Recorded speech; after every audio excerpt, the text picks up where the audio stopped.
2023. It is 9 a.m. We'll start with our opening ceremonies today. On the invocation rotation is myself. I'd like to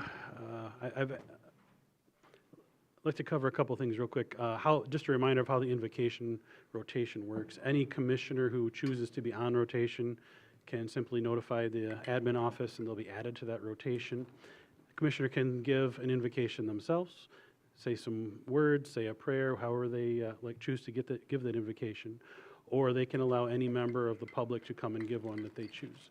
At our last meeting, someone came up to me after and said, hey, I'd like to do that. So I've invited Joe Welsh to do that this morning.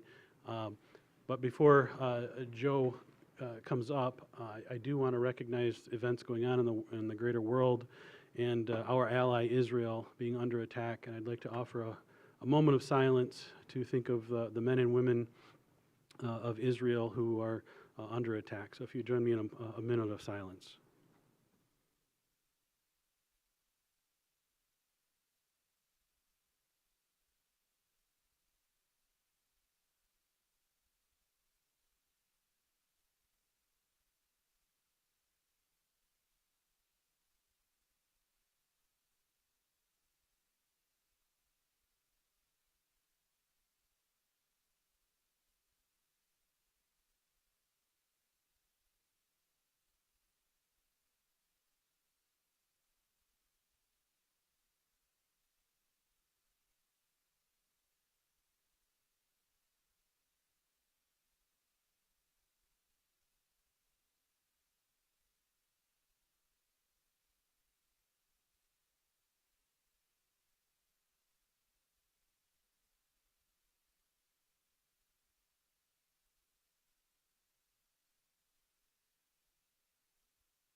Thank you. Invite Joe Welsh. There you are. If you would, please.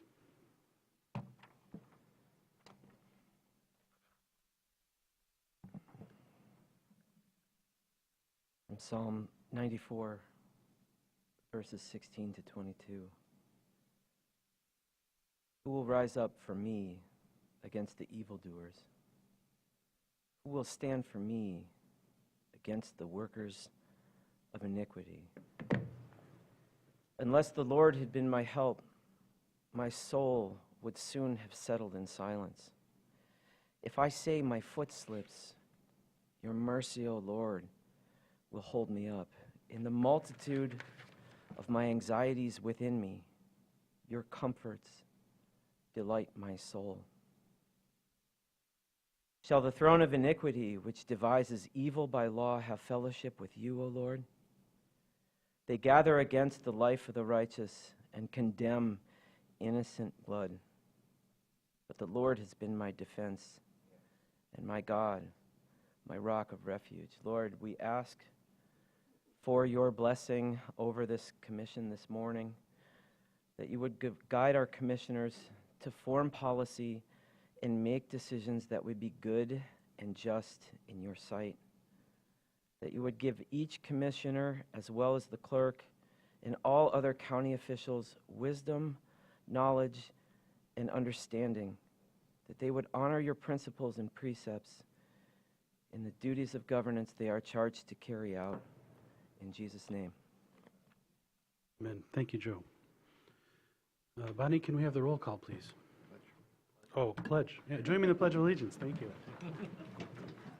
Pledge allegiance to the flag of the United States of America and to the republic for which it stands, one nation, under God, indivisible, with liberty and justice for all. And now the roll call, when you're ready. McAllister? Here. Flynn? Here. Walter? Here. Jewett? Here. Nelson? Here. Andrews? Here. Seifert? Here. Morris? Here. Henschel? I am here. Next, we have the adoption of the Board of Commissioners minutes from the regular meeting of October 4th. Is there any changes? Motion to approve. Motion by Second.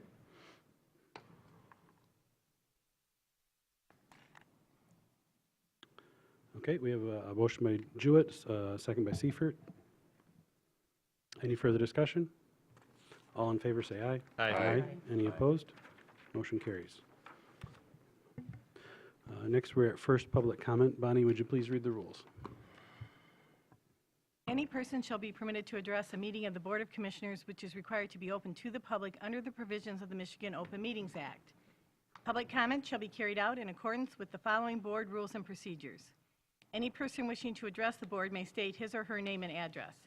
Persons may address the board on matters or issues which are relevant and germane to county government as determined by the chairperson. No person shall be allowed to speak more than once on the same matter, excluding time needed to answer commissioners' questions, if any.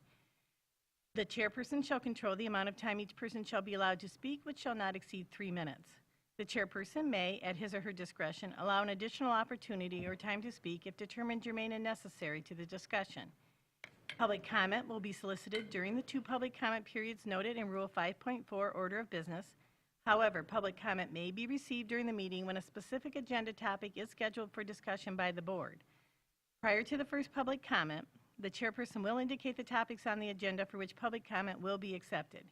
Members of the public wishing to comment should raise their hand or pass a note to the clerk in order to be recognized and shall not address the board until called upon by the chairperson.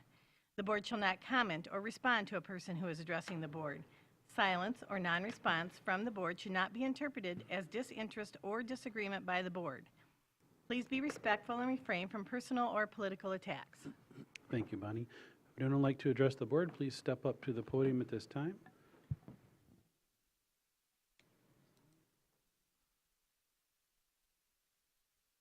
Good morning. Morning. Scott Richards, 11802 Fredmar. This is God's holy word. I believe it totally. Psalms 19:14, may the words of my mouth and the meditation of my heart be pleasing to you, my Lord, my rock, my redeemer, the lover of my soul. But the lover of my soul is not in black and white, but he gave it to me, and I'm taking it and running with it. In here is 1 John 4:18. There is no fear in love, and perfect love casts out fear. So as long as I walk in love, I have nothing to fear. One of my favorite is 1 Timothy 1:5. The goal of this command is love, which comes from a pure heart, a good conscience, and a sincere faith. Why do I want a pure heart? Because I want to see God face to face, and I want to ask him about all this. The other thing is, we all have talents. He gives us all different talents. That's why we need each other. One of the talents he gave me was a discerning heart. Otherwise, I wouldn't be here able to talk to you right now, the way I grew up in life. And that discerning heart, I worked November 3rd, that election, 2020, and I saw people stand out in line for 3 hours to vote in the cold. It was 40 degrees. And there was only 6 booths where people could vote. And there's usually 40 or 50. But because everybody was scared of the China virus, which was given to us on purpose to scare all of us to mail in our votes, also I believe that Discerning Heart was able to, for 5 states, to all close their polling at one time, and then in the morning they changed their votes. That gave the clerks an excuse, or maybe a possibility that the votes might have been changed, which I think they were changed in my heart. I also heard a clerk one time say, well, maybe the Republicans should have mailed in their votes. Well, the China virus was given to us as an excuse for people to mail in their votes. If you really love God, you have nothing to fear. And I was really disappointed when I heard that, because people stood in line for 3 hours in 40-degree weather just to vote. And we all saw what happened at the CCF Center. We all have been able to watch 2,000 Mules that the Souza put out. Now, if he's lying, I'd like to know why he's not in jail. So that's a question for you. And the other thing I have to say, I don't have friends that lied to me. If friends lied to me, they ain't my friend. Thanks, Scott. Good morning. Good morning. My name is Amanda Siggins. I live in Cadillac, Michigan. I represent We the People Michigan Action Fund. I'm the Traverse City regional organizer, and I represent constituents of Traverse City County. Members of members of Grand Traverse County Commission.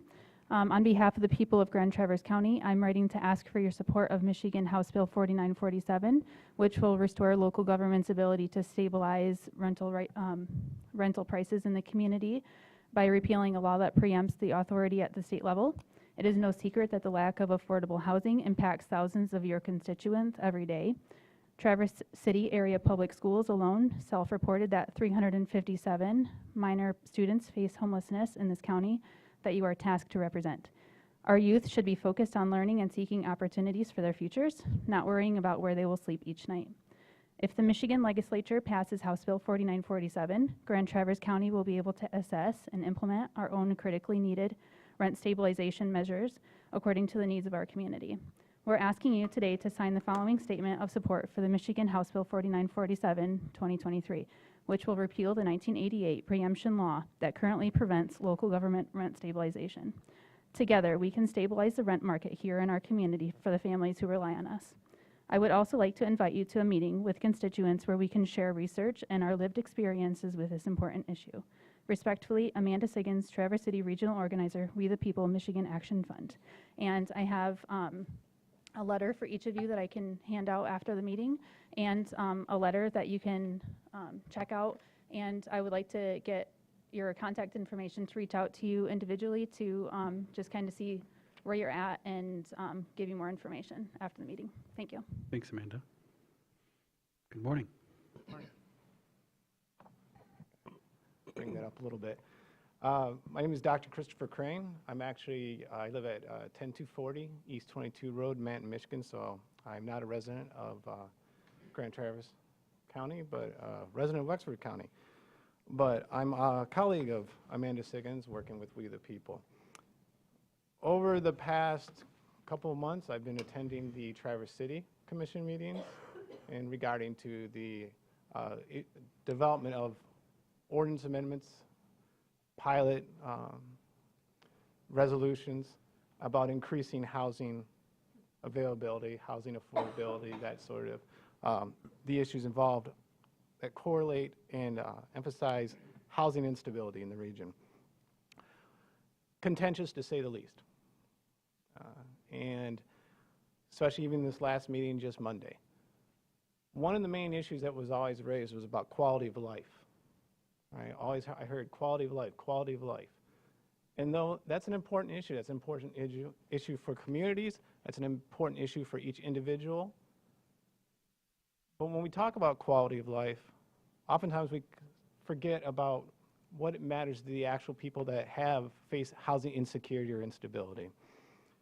Amanda mentioned the report by Traverse City Public Schools, or Traverse City Public Schools, TCAPS, of 357 students facing homelessness, or being actually homeless. They're actually recorded as being homeless. Some of them not knowing where they're going to sleep every night. Now that doesn't mean it's only 357. You might want to add on to that a few, you might want to times that by 10, because when it's housing instability, like hunger, you're never really aware when you might be literally looking for a place to sleep every night, a new place to sleep every night. But for quality of life issues, these are some things to just also be considered. Any form of housing instability correlates highly with several other social issues we are all concerned with. For example, morbidity and mortality rates increase. Those who suffer from housing instability suffer higher rates of such conditions, for example, as obesity, uncontrolled diabetes, hypertension, and cardiovascular disease, so chronic conditions that continually get worse. And in fact, people that face housing instability are 4 to 9 times more likely to die because of that social condition. Poor education performance and outcomes. Students suffering from housing instability perform less well in school, suffer from increased learning disabilities, greater behavioral challenges, and are less likely to graduate from high school. thus, and, eliminating, let's be honest, or limiting their economic potential. The increase of criminal behavior and recidivism, either voluntarily or involuntarily. In addition, those who, I'm sorry, Your I'm 3 Miss minutes is up. Griffin. Thank you. Thank you. Good morning. Morning. My name is Spencer Carey. I live here on Cass Street in Traverse City. I came to speak in support of the Safe Patient Care Act, the bipartisan bill, also known as SPCA. As a nurse, having worked in acute care at Munson Medical Center, I can speak with the experience to the importance of having mandated nurse-to-patient ratios and no forced overtime. I can attest to witnessing a decline in quality of patient care and in patient safety when an increase in patient-to-nurse ratios has occurred. Increased ratios is a core reason why I have currently left the bedside. I want you and the public to think on what you will experience or may have already experienced when the time to care for you or a loved one decreases as ratios increase. And in turn, the quality of care has decreased. I urge you to support this bipartisan SPCA because it will save lives, and urge you to talk to your neighbors, your friends, and your families to support this bill as well, and your constituents. So I would say support the SPC, if not for your own health, but for the health of everyone else. Most everyone will be a patient someday. Just want you to think about that. Thank you. Thanks, Spencer. Good morning again. Good morning, Joe Welsh, 442 North Elmwood. And I just wanted to mention this morning that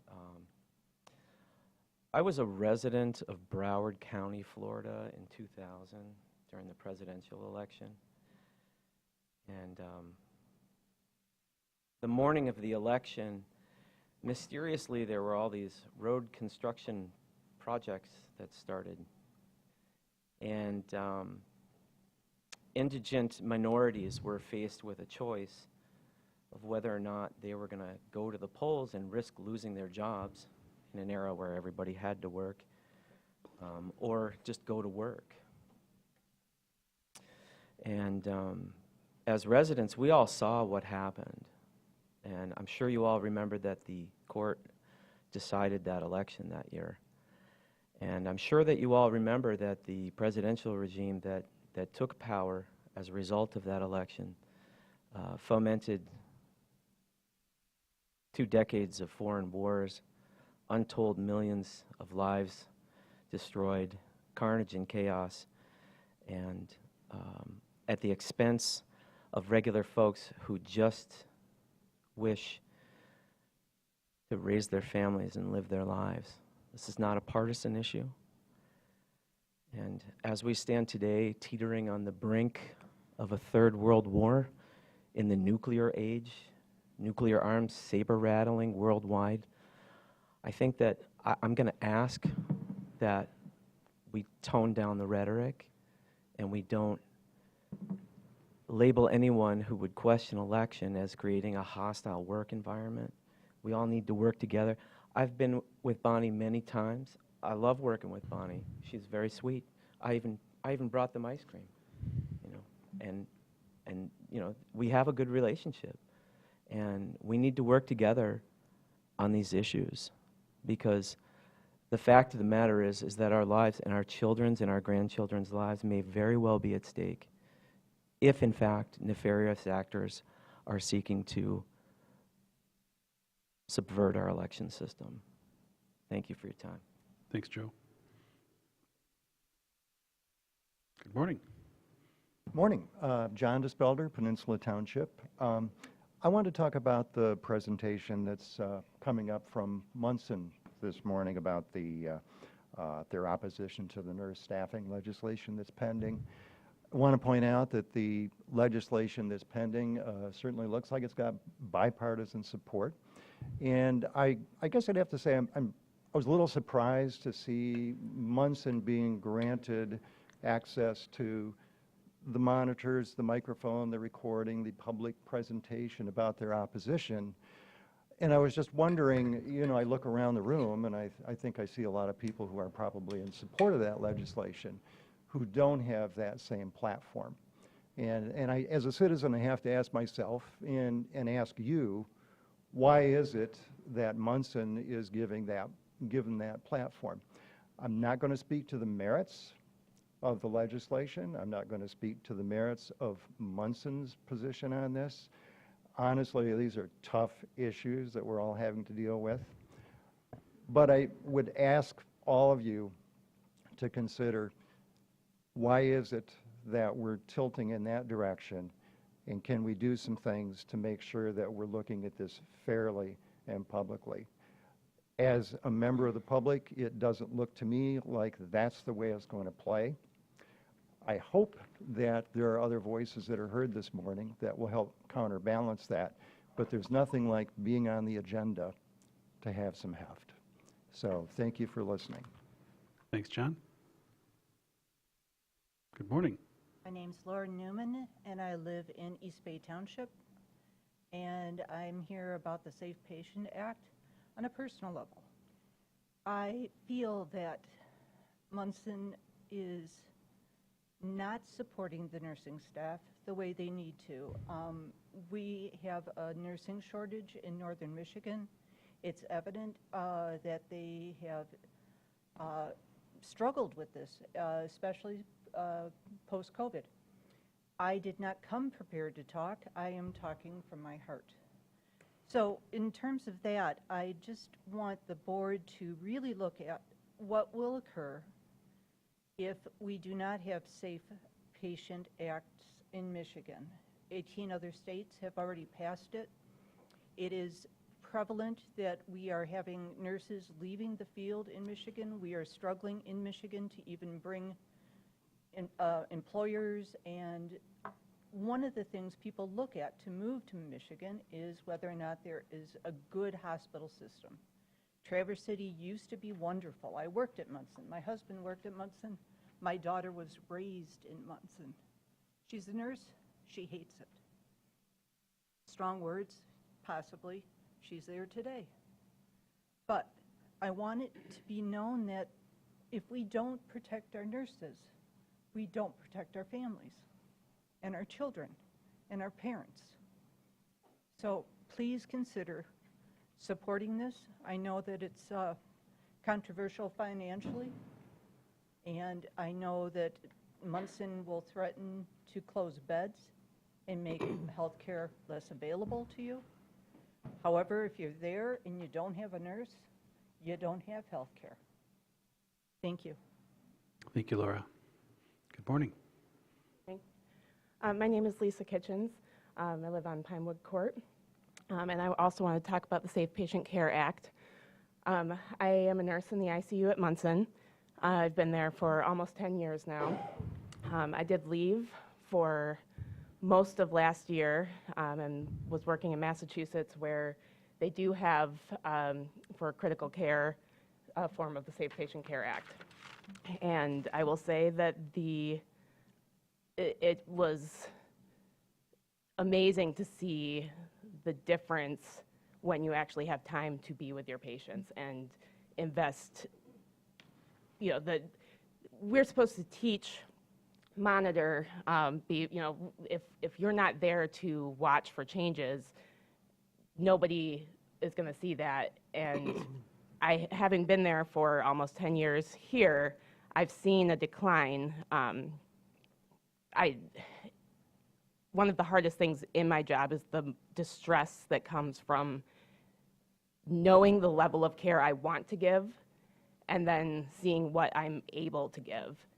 And I hate leaving work feeling like I did not give the care I wanted to at the standard that I wanted to give. The other thing that has really been distressing over the last few years, we've had such turnover in the field where a lot of our experienced nurses have left, and we have these newer nurses who come into the job and they feel constantly like they are failing.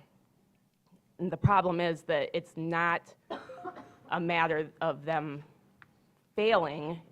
It's that they're not given a scenario where they can succeed. People don't have time to be a resource for them. They don't have anyone to assist with things. We're setting people up to fail, and then they're leaving the field. So, and that's not the direction that I want to see this profession go, and I don't think that's the direction that our community wants to see this profession go. Thank you. Thank you, Lisa. Good morning. Morning. I think I need to bring that down a little bit. Hi, I'm Tanya Jenkins. I'm also a nurse at Munson Medical Center. I live at 4209 Eagle Crest Drive in Williamsburg. I sent you all an email with some links yesterday that I'm going to kind of briefly reference in my brief moments, or few moments that I get to speak. You're going to see a name pop up in a lot of those links. Her name's Linda Aiken. She's a world-renowned RN, PhD. And I want to give a little bit of background about her because when you're talking about research and evidence, it's very important to know, the credentials and the legitimacy of the research that's done. She was the founding director of the Center of Health Outcomes and Policy Research, the world's leading research center on the nursing workforce and outcomes of hospital nurse staffing. They have been conducting National Institute of Health funded research on patients, nurses, and financial outcomes of variation in hospital nurse staffing for 35 years in the United States and in 30 countries around the world. She is also an elected member of the National Academy of Medicine and the American Academy of Arts and Sciences. Her research on nurse staffing has won all major interdisciplinary research prizes, including the Individual Codman Award from the Joint Commission that accredits hospitals. So what did their research show?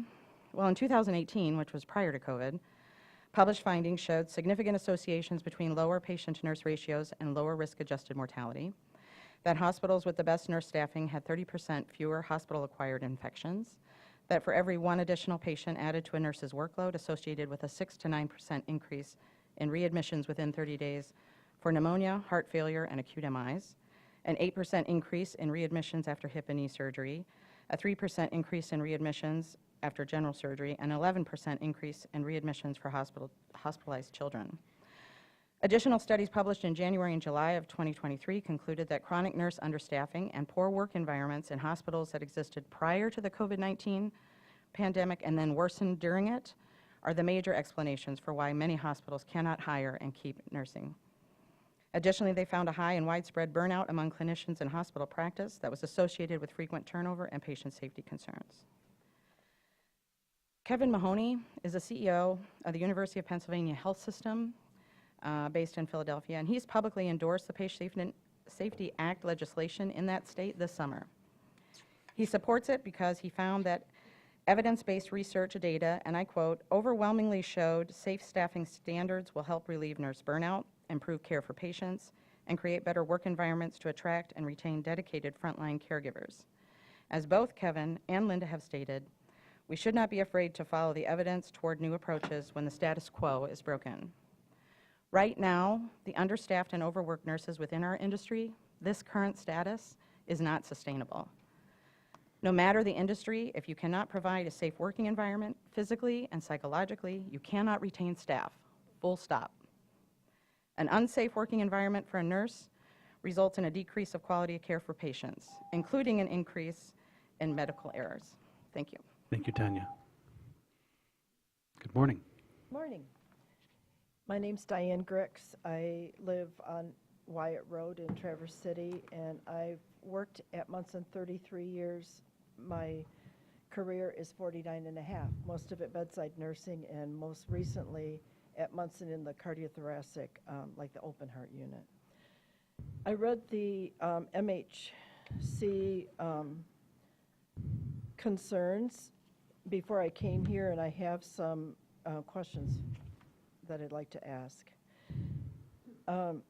One of the concerns is that one size doesn't fit all. Well, I think all hospitals are dealing with that, as well as all hospitals are dealing with a nurse shortage.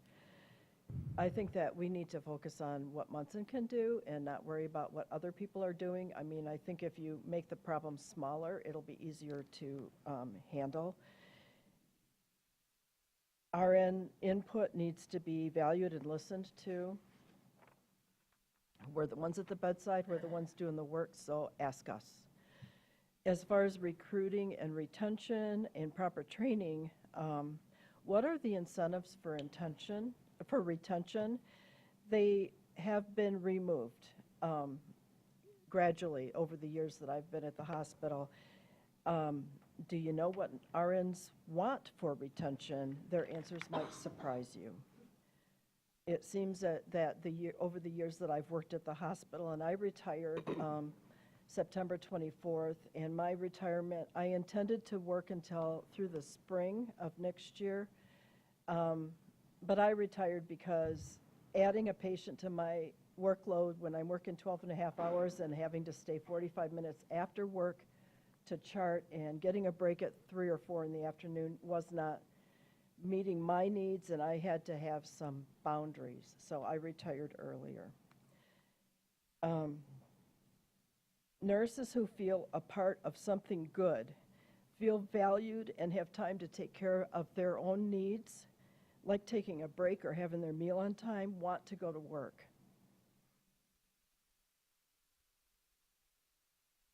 As far as building the talent pipeline, it's a great idea, but I'd like to know how many RNs who started 3 years ago are still in this talent pool, and what is their feedback? And then my question is, RNs are doing a lot of work that is not RN job. You have adequate staffing, your aide gets pulled, and so you're doing your job and the aide job, and I was concerned that I was going to injure myself and spend my entire retirement not being able to do what I needed to do for myself because I would get hurt because I was doing 2 jobs. Because when you do have adequate staff, somebody else is missing an aide on another floor and that gets pulled. So Thank you, Diane. Thank you for your time. Good morning. Good morning. Al Henning, 5601 Windy Acres Lane. For one, I'm a little appalled, for whatever a harsh word, for allowing Munson to campaign in opposition to the Safe Care Act. Nobody in this quorum can affect whether that passes or go. Why they're wasting time again, that's Munson's money. It could be spent on nursing care. It could be spent on nursing wages. We won't discuss that. My concern is if this act does not pass, those of us older nurses, I've been an RN for 33 years. Prior to that, an LPN for 8 years. The math is simple. 41 years of experience. Listen to us. We want to give quality care. You're adding one more patient, a 6-to-1 load. Ridiculous. We're not giving the care we want to give. Rub a back, hold a hand. We just don't want to pass meds. We want to have a relationship with that patient, with you guys. You're going to be a patient one day. Please guide us well. If you are allowing Munson to campaign, I'd like to campaign for safer roads. Briny Road stinks. You're going to have a plow off the road the way they patch things up, and then we'll have another conversation. Thank you. Have a great day. Thank you, Al. Good morning. Hello, I'm Jasmine Hall. I live in Holiday Road. I'm here with the MNA. I've been a nurse for 6.5 years, with the last 5 years in the ICU. As a community member, I'm disappointed in Munson coming here today to persuade others to not support this life-saving act. Research proves that safe staffing saves lives. The data that I will state today was taken from med-surg floors. Those are the lowest acuity floors in the hospital, meaning that mortality only increases with acuity. Their recommendations is 4 patients to 1 nurse on those floors. When the nurses are forced to take more than the recommended guidelines, each patient's mortality increases by 7%, with new data coming out in 22 that is up to 16% with each additional patient. When nurses have a 6-patient ratio, each patient's mortality increases by 16%, or 14%, excuse me, and it is 31% when they are asked to take on 8 patients. Munson is not considering the lives that will be harmed and potentially lost if RN ratios are not established. I hope you all consider that this data will negatively impact mine and your healthcare in this community. Money is not more valuable than a life that will be lost. Thank you. Thank you, Jasmine.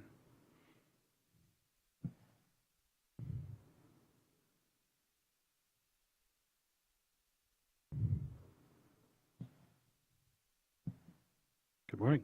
Good morning. My name is Dave Fashbaugh. I live on Brackle Point Drive, Traverse City. I'm a lifelong member of this community. My family's been around many generations. I think what you're witnessing is a systemic problem of the old proverb around here that's been held true by business and owners of businesses of have to pay for a view of the bay. Okay, that has to end. It's government is supposed to be a service for all the people, not just businesses that support things. People support things more than just individual businesses. A lot of small businesses, they get taken advantage of. I feel bad for those people. You know, they get stuck in a situation where they don't have any alternative but to go into business. I'm a master electrician. My industry, it's a licensed industry. You don't want somebody coming into your house that's not licensed. Are you going to wake up in the morning and have the house burning down around you? You know, it's the same way with patient care.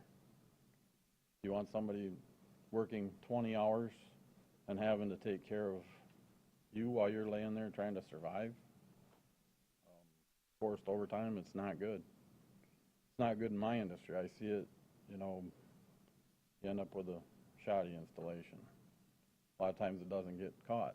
There's an old saying in my industry, ceiling tiles hide a multitude of sins. You cover it up with a ceiling tile, you can't see what's behind that light. Is it really spliced out correctly? Is it going to burn a building down? That's the same way with this Patient Care Act. Munson needs to take care of business, and they need to stop trying to promote reverse of this legislation that's probably going to happen just because of the money. Thank you. Thanks, Dave. Morning, Harold. Good morning. Harold Lassers, Williamsburg. I want to speak to the issue of bringing Munson in to campaign for a bill before the State House. Right now, this commission has a $20 million deficit in the pension fund. We're into October. We have not yet addressed the budget. Against a $20 million deficit in the pension fund, the only corrective action so far is a $1 million, that's 5%, fund set aside. Instead of working on the work of the commission, we are here with a room full of people trying to do the work of the State House. That is not the purview of this commission, and you've got real work to do. But if you want to make this commission a forum for public comment on issues before the State House, fine. Then let's bring in experts from both sides. Let's not have an agenda for big business on one side and then not have an expert on the agenda for the other side. If you want to spend commission time on redebating the State House issues, then let's do it fairly. I appreciate that all of these good people are given their 3 minutes. As Mr. Dispelder correctly said, that's different from being put on the agenda and given time to do a preparation and given the resources for presenting a presentation. So either do the county's business, or if you want to do the state's business, do it fairly. Thanks, Harold.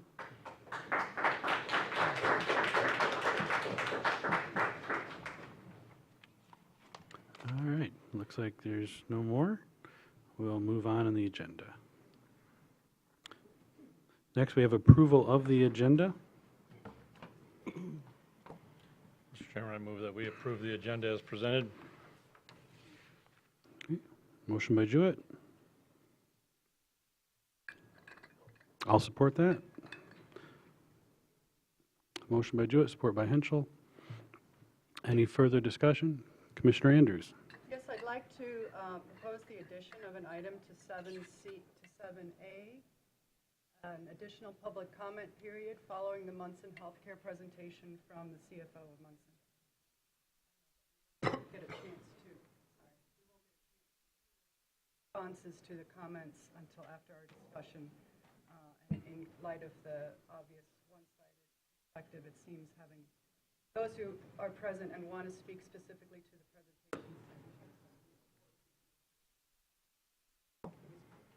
presentation. Okay, so by our public comment rules, any member of the public may address the board once per topic. So if you want to suspend those rules so people can speak twice on a topic, it would require that. Or if someone had not spoken yet on the topic, they may speak. So the logistics of what the public comment rules that should apply to that period, I'm open to a discussion. My agenda item is simply to add a public comment to that. Okay. Okay. I'm happy to discuss how fairly to do that. Commissioner Andrews, can you speak into the mic? I'm sorry, thank you. That's all right. All right, so Commissioner Jewett, it was your motion. I'll call this a offer of a friendly amendment. Would that be all right with you to add a public comment after 7A? Well, I guess my question is, we do have a second public comment anyway. So how would that much differ? I mean, would that, I guess, Commissioner Andrews, why would you want it, I guess, right after 7A? I'm happy to answer the question unless Mr. Nelson's up next. No, go ahead. Let's deal with this. So it seems to me the difference is that we're being asked to do something today, and getting public comment before we take that action in light of the nature of the ask is appropriate. It's different than hearing public comment at the end of the meeting after. To clarify, 7A is an information-only item. We are not being asked to vote on anything. We are being asked to take action, as I understand the presentation. That is my question, is I didn't see where we were asked to take any action, so I was asking for clarification. Mr. Elgin, to clarify? There is no recommended action taken.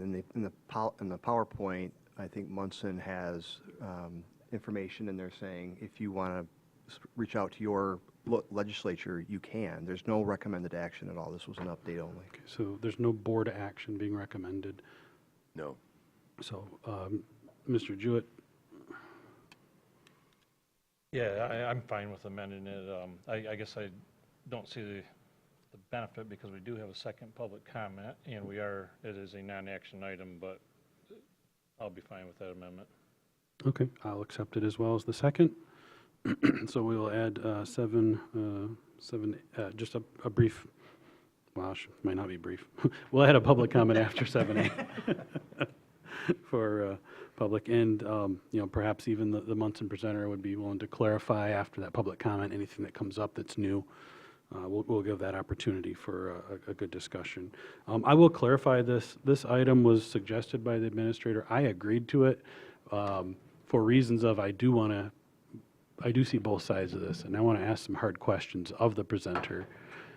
But I see Munson as a regional healthcare provider. We're a hub county. We offer a lot to our region. We partner with regional entities, other county commissions. I think it could be a good thing to have ongoing discussions with Munson, not just about this, but about other concerns in the community. I'll bring my concerns up at that agenda item, but I share some of the concerns that were voiced at public comment, and I wanted to ask questions about that. So I agreed to have it on the agenda for that reason. So anyway, we do have a motion and a second. Is there further discussion on the agenda? All in favor say aye. Aye. Any opposed? Okay, that motion carries. The agenda is approved. Next, we're at the consent calendar. Bonnie, would you please read that?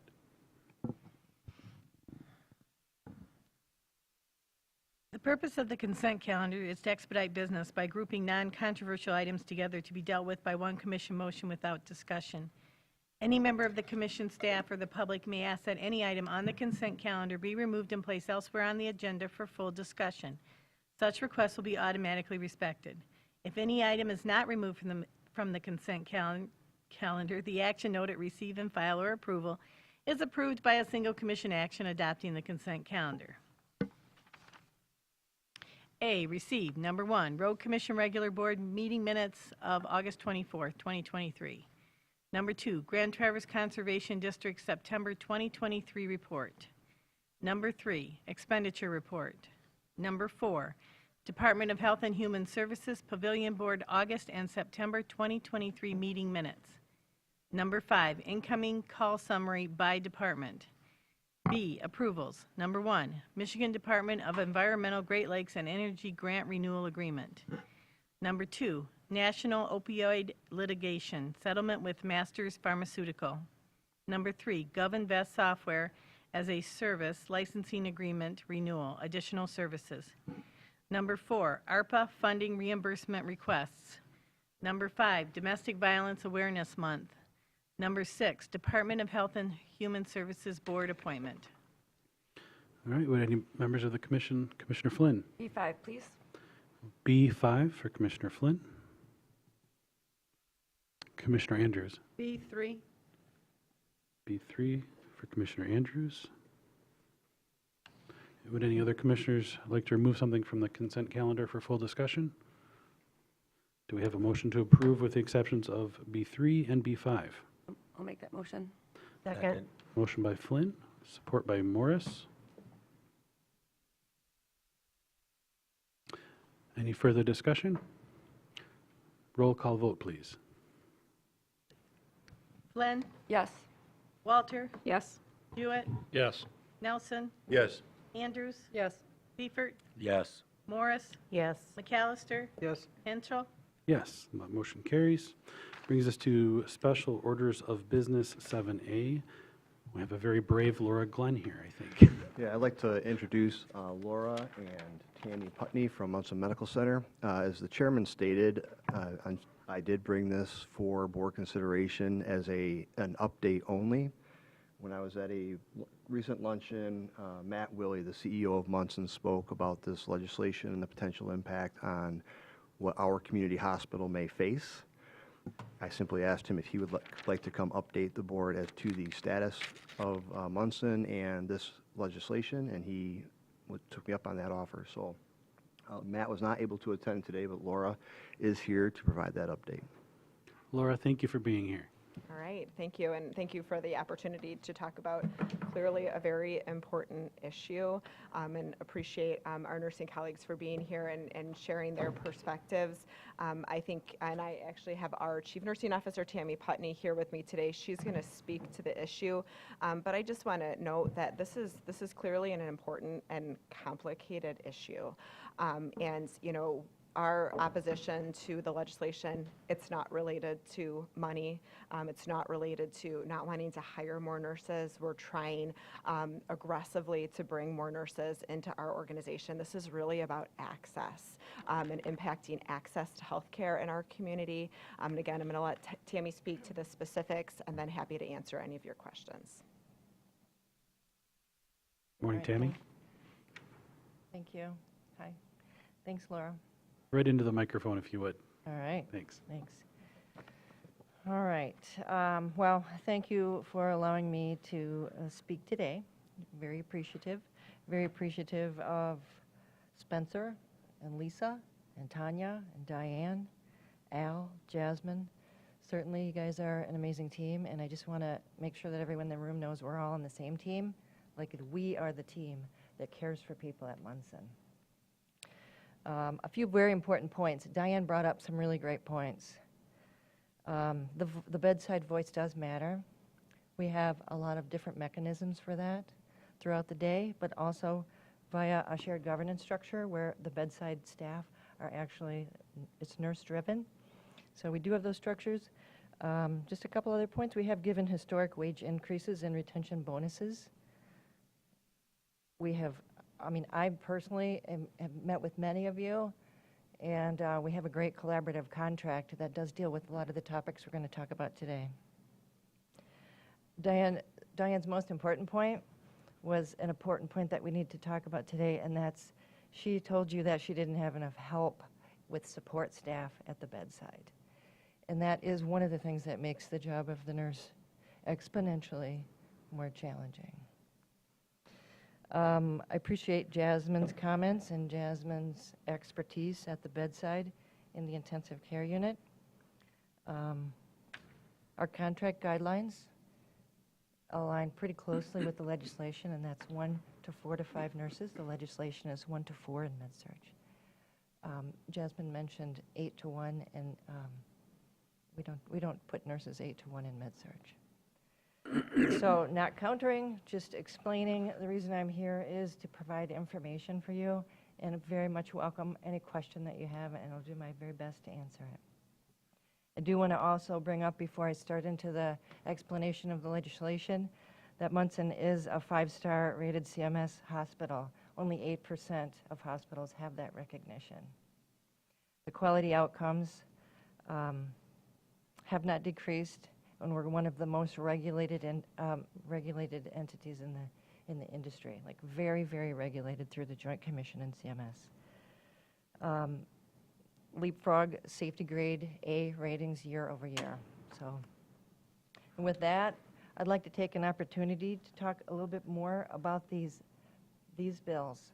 And my point here today is just to make sure that everyone's informed and aware of the impact that it could have on Northern Michigan and the healthcare in Northern Michigan.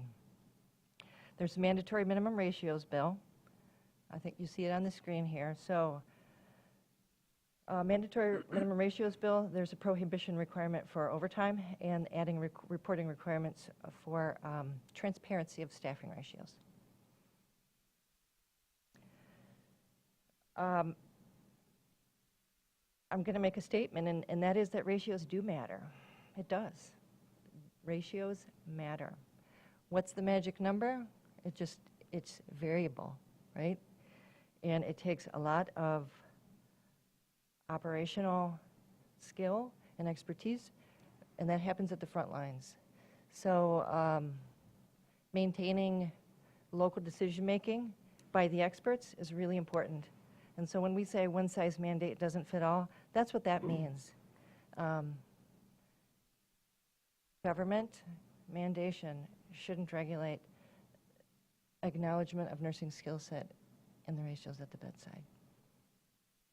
We share the commitment that patient and staff safety are number one. And when I say ratios matter, that's the case. We're all in this together. Caring for human beings is unpredictable. So you never know. You go through your day, and a patient could decompensate. And so when you're talking about the minimum mandatory ratios, if, for example, a real-life scenario could be if you have a mandate that maintains you have to have this ratio, it really does hamstring the teams at the bedside to respond when they need to respond. A multi-vehicle car crash in the emergency department. You need people to come to the bedside and help you for a period of time. If the ratios on the floors need to be maintained at a certain ratio all the time, no matter what, or you face excessive fines, that's a problem. We wouldn't be able to respond. When we say this limits the access to care, we have 161 full-time bedside RN openings right now across the system. So MHC, Munson Healthcare, 161 openings. This legislation, as written, would require us to hire or find is the most important word, over 400 more nurses. One of the things we learned in the pandemic, there is a nursing shortage. There is a nursing shortage. I know a rebuttal to that is that we have 50,000 nurses who left the bedside. The key there is, are we sure they would come back? Because if they don't come back to the bedside, how are we going to deliver care? We're going to be forced to close the beds. I'm having a hard time hearing you. Could you? I'm sorry. Yes, for sure. So closing about 100 beds across MHC is an important consideration. The bigger consideration, and the thing that keeps me up at night, there's two things that keeps me up at night. One, we can't have legislation that leaves a patient without a nurse. And the second thing is, if we get in a situation where we need hospital beds downstate to transfer patients to a higher level of care, 5,100 beds across the state would close. What if we can't cancel? Oh, I'm sorry, what if we can't transfer to DeVos? What if we can't transfer to Grand Rapids? I mean, what do we do?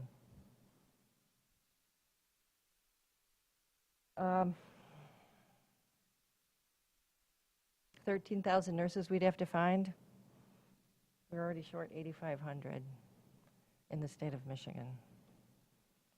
This doesn't address the talent pipeline. I know a few commenters brought that up, and it doesn't. This legislation doesn't address the pipeline. There are a lot of things we could do to address the pipeline, and I would just beg the question, is this the right problem to solve, and is it the right time to solve this problem? Because without enough nurses in the pipeline, just magically saying you have to have this many nurses report to work, it's not a possibility if they're not there. So you can't make something out of nothing.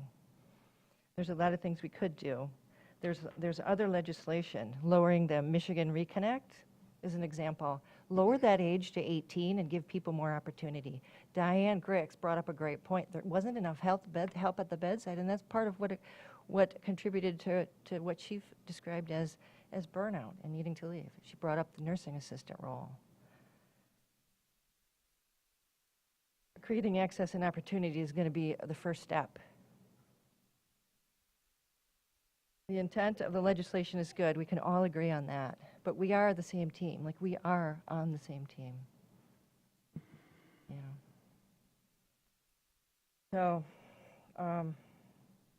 of the 50,000 nurses that are at the bedside, 30% of them are over the age of 55. And I think one of the things we learned throughout the pandemic is people have choices. Like, one of the things in nursing, it's a great profession because you have a lot of different things you can do.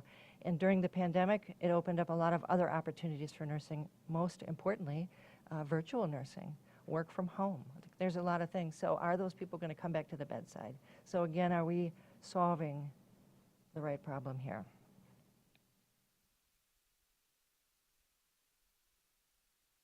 Right.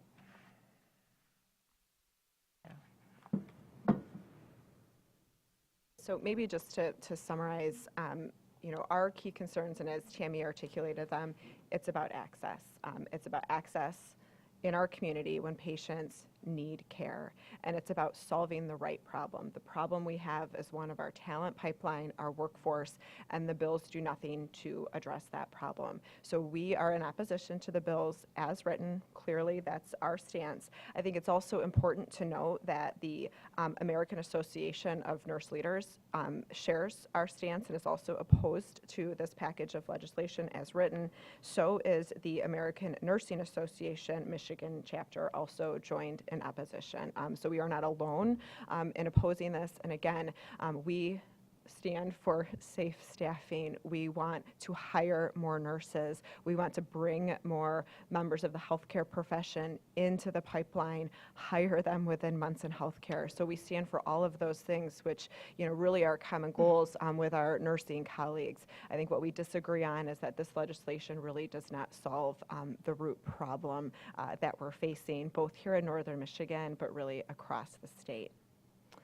So again, not asking for any action, really just want to ensure that this group is informed because this is an important issue that could have a very significant impact on access in northern Michigan. And happy to answer any questions that you might have. Commissioner, questions?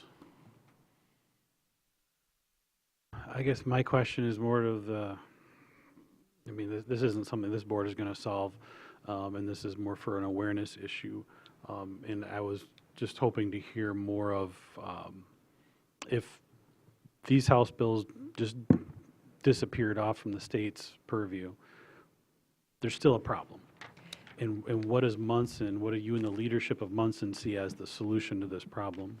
Yeah, that's a great question. And so I think Tammy mentioned a few items, and I'll let her kind of step in and comment as well. We think there are other solutions that really focus on the pipeline. And so there are actions that the state government could take to help us address some of the pipeline challenges. Again, I can let Tammy speak to those.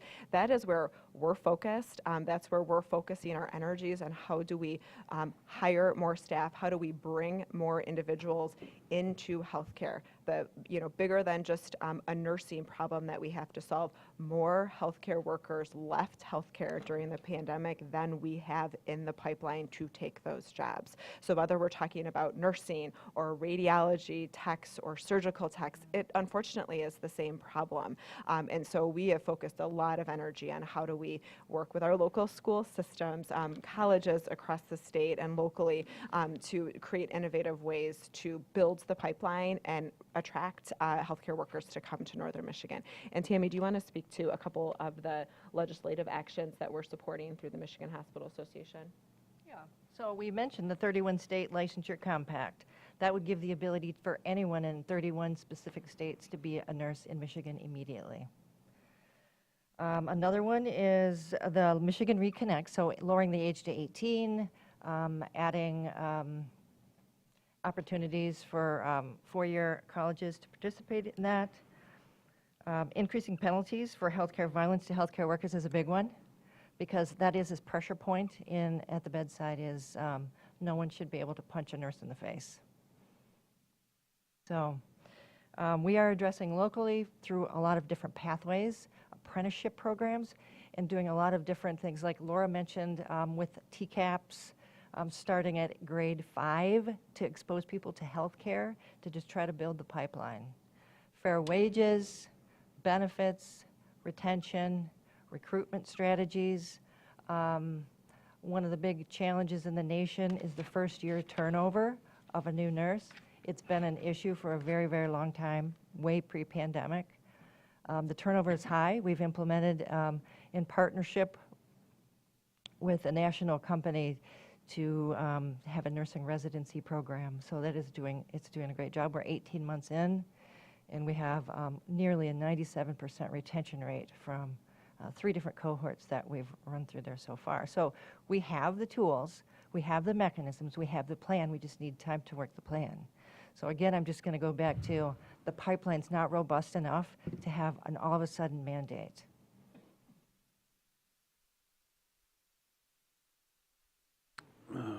Commissioners? Commissioner Nelson? I'm sorry. I got a message from somebody that the live stream is not working on the county website. Is that true and you're aware? Yeah, I mentioned that earlier, and it's on our contractor, Leah, our contractor. It's on their end, not ours. Want to make sure. Right. Commissioner Flynn? I used to work for Davenport University. Tammy, I was an admissions rep and I worked with you actually while you were teaching there. So I know that there's locally with NMC great partnerships with Davenport, Grand Valley, Ferris, and I know that there's NMC and students going to these 4-year degrees and staying here to get their clinicals done at Munson. What's Munson doing to keep those students local and in the pipeline to stay with Munson? We have a lot of different programs that we are doing right now with the students. So we have over 150 students in the pipeline right now at about 4 different levels of what schooling and clinicals they're in. So programs with recruitment and retention around connecting with them, wraparound services, information. We're doing recruitment and retention initiatives. Is there a percentage of who's staying and the going elsewhere? percentage is very high at NMC. The problem that we have at NMC and many other universities and colleges throughout the state is there aren't enough educators. So there are wait lines in the nursing schools. So I myself teach for Davenport because it is very important to keep the pipeline going. Thank you. Yes. Commissioner Andrews? Thank you. It's my understanding that chronic nursing understaffing has been an issue preceding the pandemic. One question I have for you is with respect to retention. You mentioned retention is an important service. What interactions does Munson have with people who are leaving the nursing field at Munson? What exit interviews, what data are you retaining in terms of why are people leaving? Why is retention a problem? People could be leaving because of opportunity. Sorry. Are you doing a process, and why are people leaving Munson? We do exit interviews. We do stay conversations. We talk to people who are planning on retiring and asking if they want to be preceptors and mentors and educators. Why are people leaving Munson in your experience? I think people are leaving Munson because maybe there's burnout. There's not enough healthcare workers to support the everyday work. So in terms of burnout, what is the correlation between burnout and ratios? There's research out there that says there is a correlation, and ratios do matter. I think the ratios that we have in northern Michigan are very different than the ratios we have downstate. So the markets in Grand Rapids, Detroit, Ann Arbor, Saginaw, very, very different scenarios than we have in northern Michigan. Does Munson maintain ratios, internal goals for ratios? Yes, we have worked hard with the Michigan Nurses Association, and we have staffing guidelines. Do those ratios go unit by unit, for example, birthing, baby, post-birth? Yes. And compared to the ratios that are in the policy, that's in the House Bill 4550, which is, I understand, the bill you're opposing, and those also include ratios on a per unit basis, right? Correct. Are Munson's ratios different than what's in the bill? Crosswalking the bill, the vast, vast majority of the ratios align. Align? Yes. They align. So Munson's ratios are similar to the minimum standards in the bill. Yes. Then why are you opposing the bill?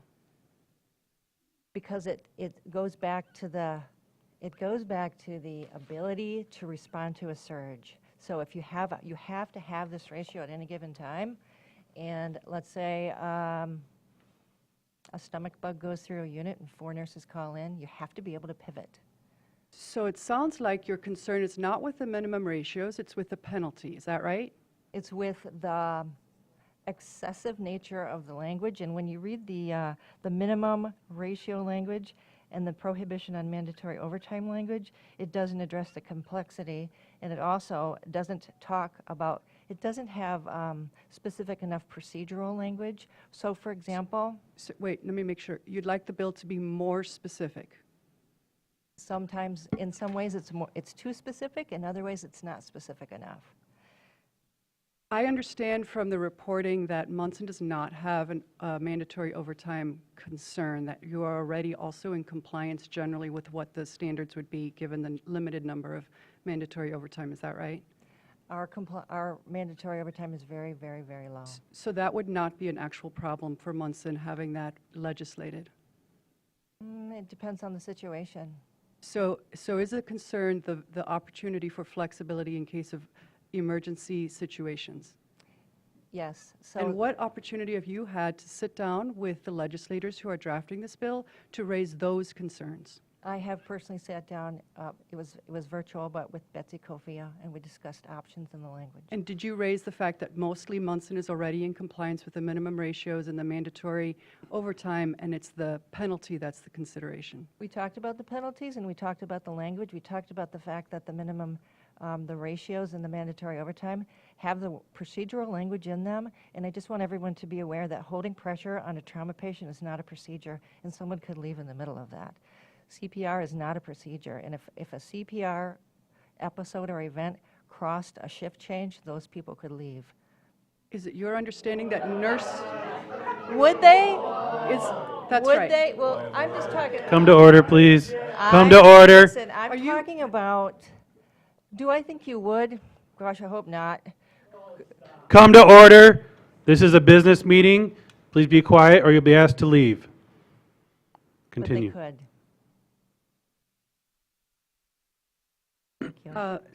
I understand Munson has recently announced a restructuring across its 8 hospital, its entire region, correct? That is correct. How many beds would be lost through that process? So we actually aren't going to take any beds offline. We're going to regionalize some of our acute care services. So admissions and beds, as an example, that might be in Manistee today would be shifted to Cadillac as one example. So the plans do not involve taking beds offline as an organization or a system. It really is kind of regionalizing and ensuring that we can deliver, safe, efficient care in regional hospitals as opposed to duplicating that in every single one of our communities. Commissioner Jewett. Yeah, this really is not a question or anything, just some comments. One, I appreciate the nurses' input. I appreciate your guys' input. I know many nurses that their top priority is the care that they provide for who they're providing care for at that time. One thing that we don't talk about much is the baby boomer population being approximately 72 million people and comprising of 65 to, depending on what report you read, 65 to 67% of our workforce. They are retiring fast. The other component to that is, according to the federal government, the next 33 years worth of population is 37 million people. So across the whole entire industry, whether it be healthcare, education, the trades, we don't have enough numbers in population coming up to replace the numbers retiring. So I think collectively we all need to work together to try to figure out how to make it work. I've looked at these bills. There's things in there that make sense. There's things in there that I think don't make sense, as I think we can say about any type of bill that we look at and everything. But I would just urge everybody to collectively try to work together on this, so we can, especially in this field, provide the best care that we can provide for the individuals that we're providing care. But I also think we need to have the conversation in regards to the numbers. The people retiring and the people replacing the ones retiring. There's not enough numbers there to replace the people retiring. So I do appreciate all the input on both sides. I understand both sides. The last thing we want to see is the possibility of losing 100 beds in our region, especially when our region is growing. But we also need to figure out how to address replacing people that are retiring or going to a different trade and stuff. So no questions. It's just a comment out there. We do have some issues across the whole spectrum. Many industries are facing employee shortages. That was prior to COVID, but COVID really highlighted it and brought it to light, and now it's a big conversation with every business out there. So I do appreciate everybody's input. There's a lot of value in the input on both sides and everything, and I would just urge everybody to come together on this and try to figure this out. Yeah, agree with your comments, and I think our opportunity to solve this problem locally is probably our best option. Yep. Commissioner Walter. Thank you. Just a question for Munson related to, you mentioned wages and benefits and other things that are of concern long-term for retention and hiring new nurses. What is Munson doing to advocate for the housing issue across northern Michigan? Because there's not a lot of places for these people to live if you're recruiting them here. And I do hear that over and over, and I'm just wondering what kind of advocacy or other efforts Munson is taking in that area. Yeah, it's a great question, and I would say, when we look at how we build our pipeline, we need to attract healthcare workers to northern Michigan, which means they need a place to live, and it is a barrier that we're experiencing on a daily basis. We have piloted programs where we have trialed offering housing to allow an employee to get established and find permanent housing, although that doesn't appear to be enough to be able to help address that issue. We are working, through the Michigan Hospital Association and through the state to help advocate for broader solutions to this challenge. I think, unfortunately, there's not just like nurse staffing. There's not a simple solution, but it is one of our key challenges, and it's something that we would value local support around collectively solving that problem, because it's not just impacting us; it's impacting TCAPS and other large employers here in northern Michigan. Michigan. So, although we're trying to be creative, unfortunately, it's a very complicated problem that is something it's going to take time to resolve. Just a quick follow-up. You mentioned the reconnect a couple times, and I thought I just read that age did just drop again to 20 or 21. Is that the new current? 21. 21. Are you seeing any movement happening with the pipeline? I know that just went into place, but are you seeing any movement since that reconnect, the new reconnect age has gone into place? I think it's early. Yeah. So one of the reasons I was interested in having you here is obviously the bigger question. Had a recent experience with Munson, and it's one that I've heard from other members of the community, and that is years ago, you'd go to Munson, ER, whatever, and it was really a good experience. You were in and out pretty quick. There was a good morale. People seemed to be very optimistic about their work. And now, a few weeks ago, my father's medically fragile. He had a fall in the community. Ambulance took him to the ER. 6 hours. 6 hours. I had to leave what I was doing to bring him food, to bring him medication. I pulled one of your ER managers aside and I said, "What's going on here?" And they were very, very frank with me. And, we had a private conversation about it's, we don't know what's going on. The management is understaffing. There's RNs, there is surgical techs, there's all sorts of staff at all levels, phlebotomists and, radiology techs, there's nurses assistants, and it looks like the problem isn't just nurses, it's across the board staffing. Why are we only having a conversation about nursing? So that's a great question, and maybe to put some context around it, we have about 700 open positions across Munson Healthcare. So that's a large number.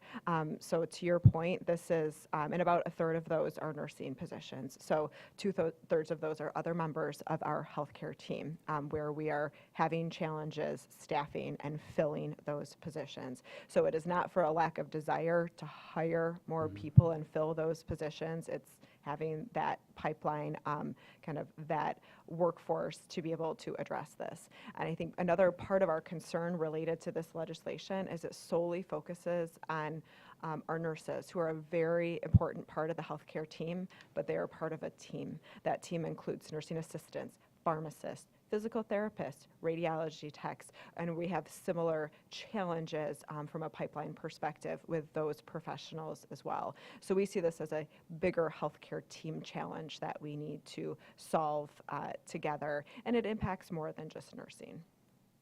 So the legislation, I mean, I don't know how it started, but why isn't the legislation talking about everybody and minimum staffing levels of all types and classifications? That is a question that you have to ask the legislators involved in proposing and supporting that legislation. I guess, and more directly to you and probably more applicable to you, is what is being done other than staffing levels? What can be done to increase morale in our healthcare system?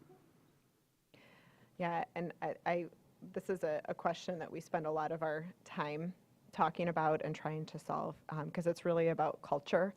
We've been doing a lot to really kind of foster culture and help drive retention within our team. We have rolled out new values and are trying to create more forums to engage our frontline workers and healthcare team members in hearing where we're going as an organization, our vision, our plans. We talked about the regional care transformation plan, why we're having to make changes in order to address some of the challenges that we're facing and ensure that we can continue to provide great access to care for our communities. So we're focusing a lot on culture, communication, transparency. I think those are all kind of key components of how we help to improve morale. And we also, have a significant focus. We've talked about it. I think I've used the word retention probably more times than I can count, and recruitment. But recruitment is key, and filling some of these positions is really critical to helping to have our team feel supported. And so there's a lot of focus on recruitment in addition to retention. And Tammy, anything else you'd want to add? Laura, what is the mission of Munson Medical? The mission of the organization is to provide excellent quality care to our community. Okay, is that the mission statement? It's not that, I'm paraphrasing the mission Okay. statement. I'll get in trouble for that later, no, but that's. All right. Any other commissioner questions before we take public comment? All right. And if you would hang around for, I'm going to go through public commenters once, and then if you could just jot down notes to questions that are brought up, we'll bring it back up one more time, and then we'll try to move on to the next agenda item. So with that, I will, Mr. Chairman, I'd like to note the live stream is back up. Okay, great, thank you. All right, so we'll take public comment on this topic of Munson Healthcare only.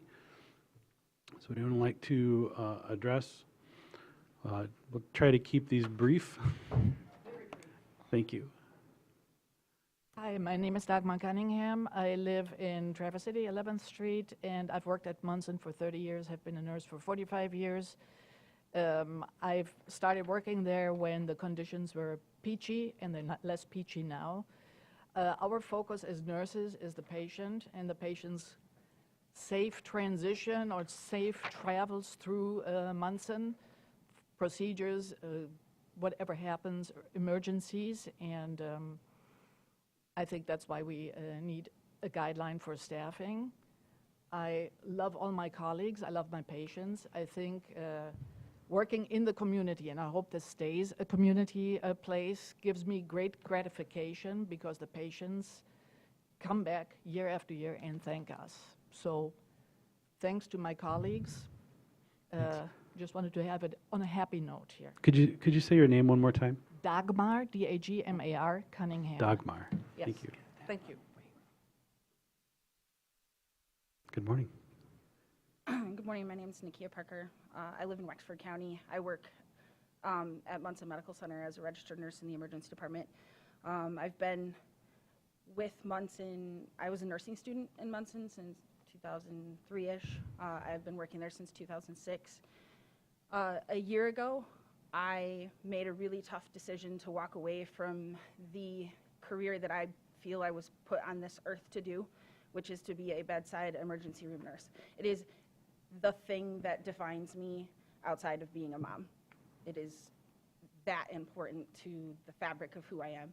But doing my job was killing me, just a little bit at a time every day. I would leave work and I would go home and I would lay awake, sometimes 12, 16-hour shifts, whatever. I would go home and I would just wonder all night long if something that I did or something that I missed made someone have a poor outcome or, God forbid, died because there was too much. The moral injury of going to work in a job like nursing where like the sole reason you become a nurse, for I think the vast majority of nurses, is to help people become the best possible version of themselves, to take them from the worst in an emergency room situation, sometimes the worst day of their life, and make it a little bit better, okay? Sometimes that means holding their hand while they pass away. Sometimes that means holding a tablet up in front of them while their loved one watches them pass away because we are in lockdown because of a pandemic that's ravaging our country. Sometimes that means letting a 5-year-old pick out which Band-Aid they want to put over their newly, vaccinated arm because we just gave them a Tdap. It's a lot of different things. But in the end, the point of our job is to advocate for patients and to make sure that they leave us a little better than they started with us. So when you go home and you can't sleep because all you're thinking about is, did I miss this? Did I have too many things to do, too many patients to care for? Did somebody get hurt because of the care I provided or because of the care I was not able to provide, it eats at you. It kills you a little bit every day to the point that you can't do your job anymore. And that's what happened. A year ago, I've been working, I work a lot. Most of the people who work with me can attest to that. I'm a little bit of a workaholic, but I just made the decision a year ago to take a 50% pay cut and work as a paramedic full-time, and I work 1 day a week in the emergency department because despite the fact that I feel abused most of the days that I go there, I love that job so much I can't just walk away from it. What I would ask you is this. 10 years ago, I stood in front of you. Oh, sorry. Go ahead, finish your sentence, that's all right. 10 years ago, I stood in front of you because my cousin Owen drowned in Twin Lakes. He was one of 4 young men over the course of 4 years that drowned in that lake. And I was one of many people that stood up in front of you and asked for you to take action on what was happening there. And you guys did that. You supported the actions that this community stood together to do. We put community swim for our kids in school. We put safety rings out there so that other people don't have to bury their 17-year-old cousins. And I appreciate that. And what I would ask is that today you do the same thing. You stand with the nurses that are just trying to protect your community. That's really all I want. Thank you.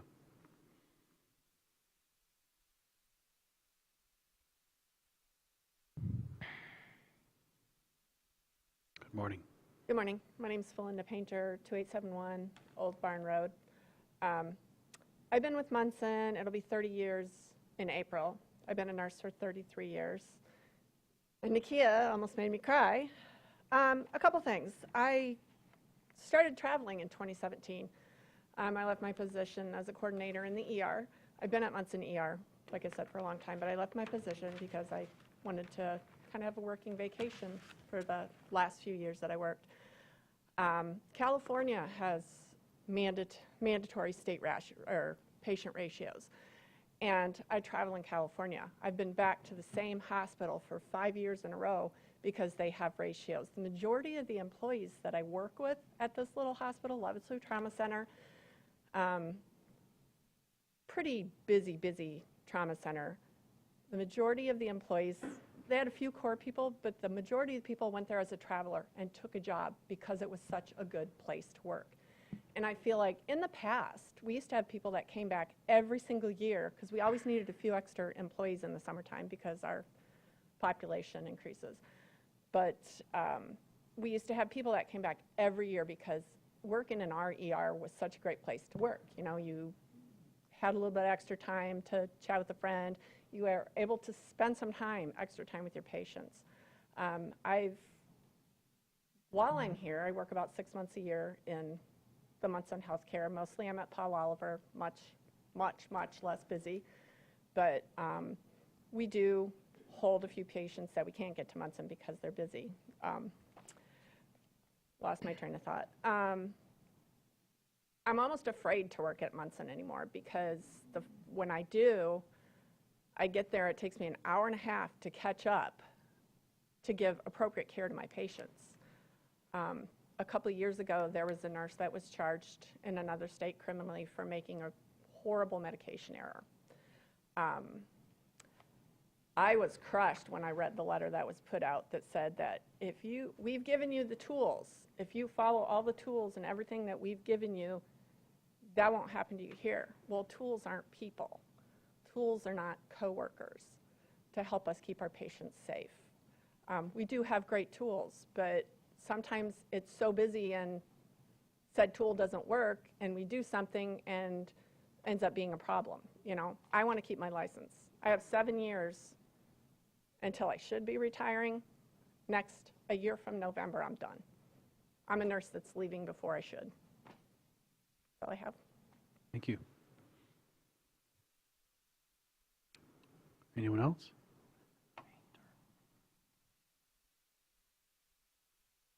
Good morning. Morning. My name's Sarah Van Kunis. I live at 1303 Pollard Lane in Traverse City, Michigan. I just want to make a comment about the fact that a nurse or a doctor or a physician or a pharmacist can leave during CPR or when their shift ends.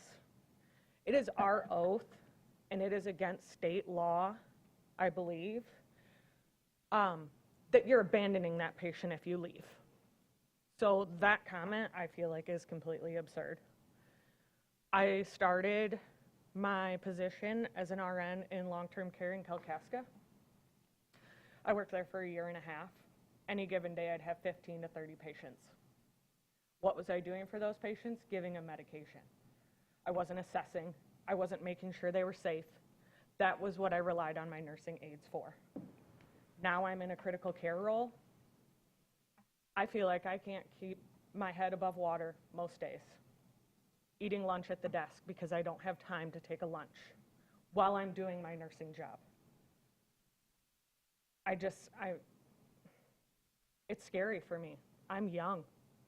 I have a lot of my career left. I don't know if I can keep doing it. That's all I have. Thanks, Sarah. Good morning. Hi, good morning. Brendan Franklin, Napoleon Way, East Bay Township. So I'm the Director of Nursing Operations at Munson Medical Center, and I probably couldn't do the whole mission statement too, but our purpose is to improve lives. And I do come to work every day knowing in my position that we do everything we can to improve lives. I truly care about our nurses, our patients, and our entire team. You know, in my job, I get to deal with the bird's eye view of hospital operations every single day, what's going on, what we're doing, and I know that we work very hard to listen and act on all concerns that are raised. I am in opposition of the legislation regarding nursing staffing, not because it doesn't have good intention, but it doesn't address the problem. I was fortunate enough to be at the bargaining table with some of the people in the room, and we negotiated a contract that has language around how we work together to ensure voices are being heard. We're able to provide and be able to provide that outstanding care that Munson has been known to provide. The answer is not a one-size-fits-all model. The legislation's coming out of Detroit, and I moved here from Detroit area, and I've worked in 2 Metro Detroit hospitals and can speak to the very different working environments that we have in Traverse City. We have different populations, different seasonality changes in a large region that we have to serve, but I can confidently say that if I had to choose to receive care anywhere, I would choose Munson. I've not been more proud to work at an organization that values shared decision-making, hires good leaders and leadership that truly cares about the well-being and growth of the nursing profession.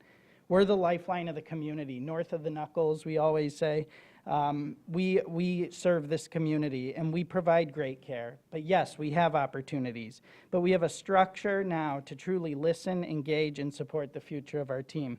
Like was mentioned, the hospital encompasses more than just registered nurses, and I really just don't want to put demerit to all the others that are part of the healthcare team. This legislation doesn't really look at all of those other people part of it. You know, as we continue to hire more and more core staff members, we see our transient workforce no longer being necessary. But many of the transient people just yesterday was talking about how they are moving their family to Traverse City because they've never worked somewhere so wonderful. Competition is out there. Munson Healthcare competes with all the other areas in the state, right? And the nation. But we know that, you know, the retention efforts, the recruitment efforts we're doing, we're trying everything that we can to pull nurses in. Coming from different hospitals, we have good things happening at Munson Healthcare, and I appreciate the positive note. We work with a great group of leaders. We work with a great group of nurses, including everybody in this room. We provide good care, and I want our community to know, more than anything, that we do care about our patients, and we do provide great care. And I would feel absolutely confident that this team in this room, myself, we provide care that can that I would trust all of my family to go and receive. So thank you for the time. Thanks, Brandon. All right, anyone else?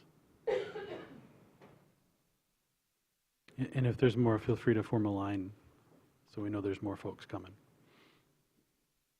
Hello. Good morning. Steve Tytuskin. I live in Leelanau County. I've worked at Munson close to 35 years now, been a nurse close to 37.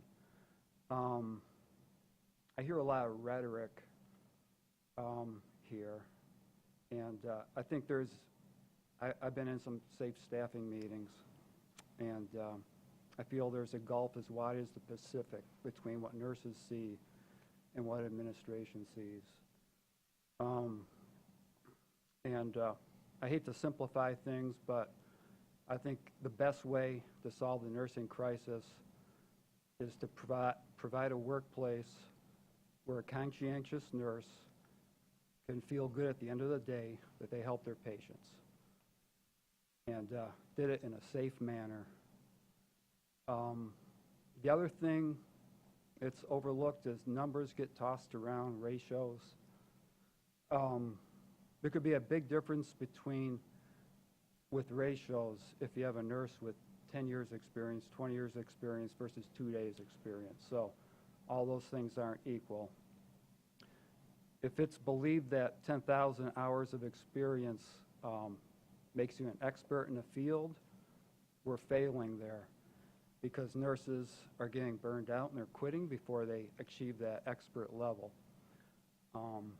Before COVID, for probably a third of a century, it's always been 4:1 ratio. Since COVID hit, it's been 5:1 ratios. And I feel bad that probably 30 to 40% of nurses left bedside nursing, and that's where the shortage is. They left, they don't want to come back, it's unsafe. And these young kids coming in, it's overwhelming to them. I've seen some outstanding young nurses. They need mentors. They have to have a career where they're not getting burnt out. So I believe ratios are everything. Instead of looking at short term, what's going to be good 3 or 6 months from now, for the community, for the betterment of the community, we have to look at nurses that want to stay here 10, 20 years. You will benefit. And you mentioned there's a cavalcade effect or a cascading effect. If ER is short, things don't get done. We get patients that are behind because things weren't done down there. We get them up to our unit, and we're behind as well. Turnover rates are tremendous. Technology has increased the pace of everything. We're carrying phones. It's just tough to get things done. And 5:1 ratios, they're just not working. Could you say your name one more time for us? Steve Tytuskin. Steve. Thanks, Steve. Thank you.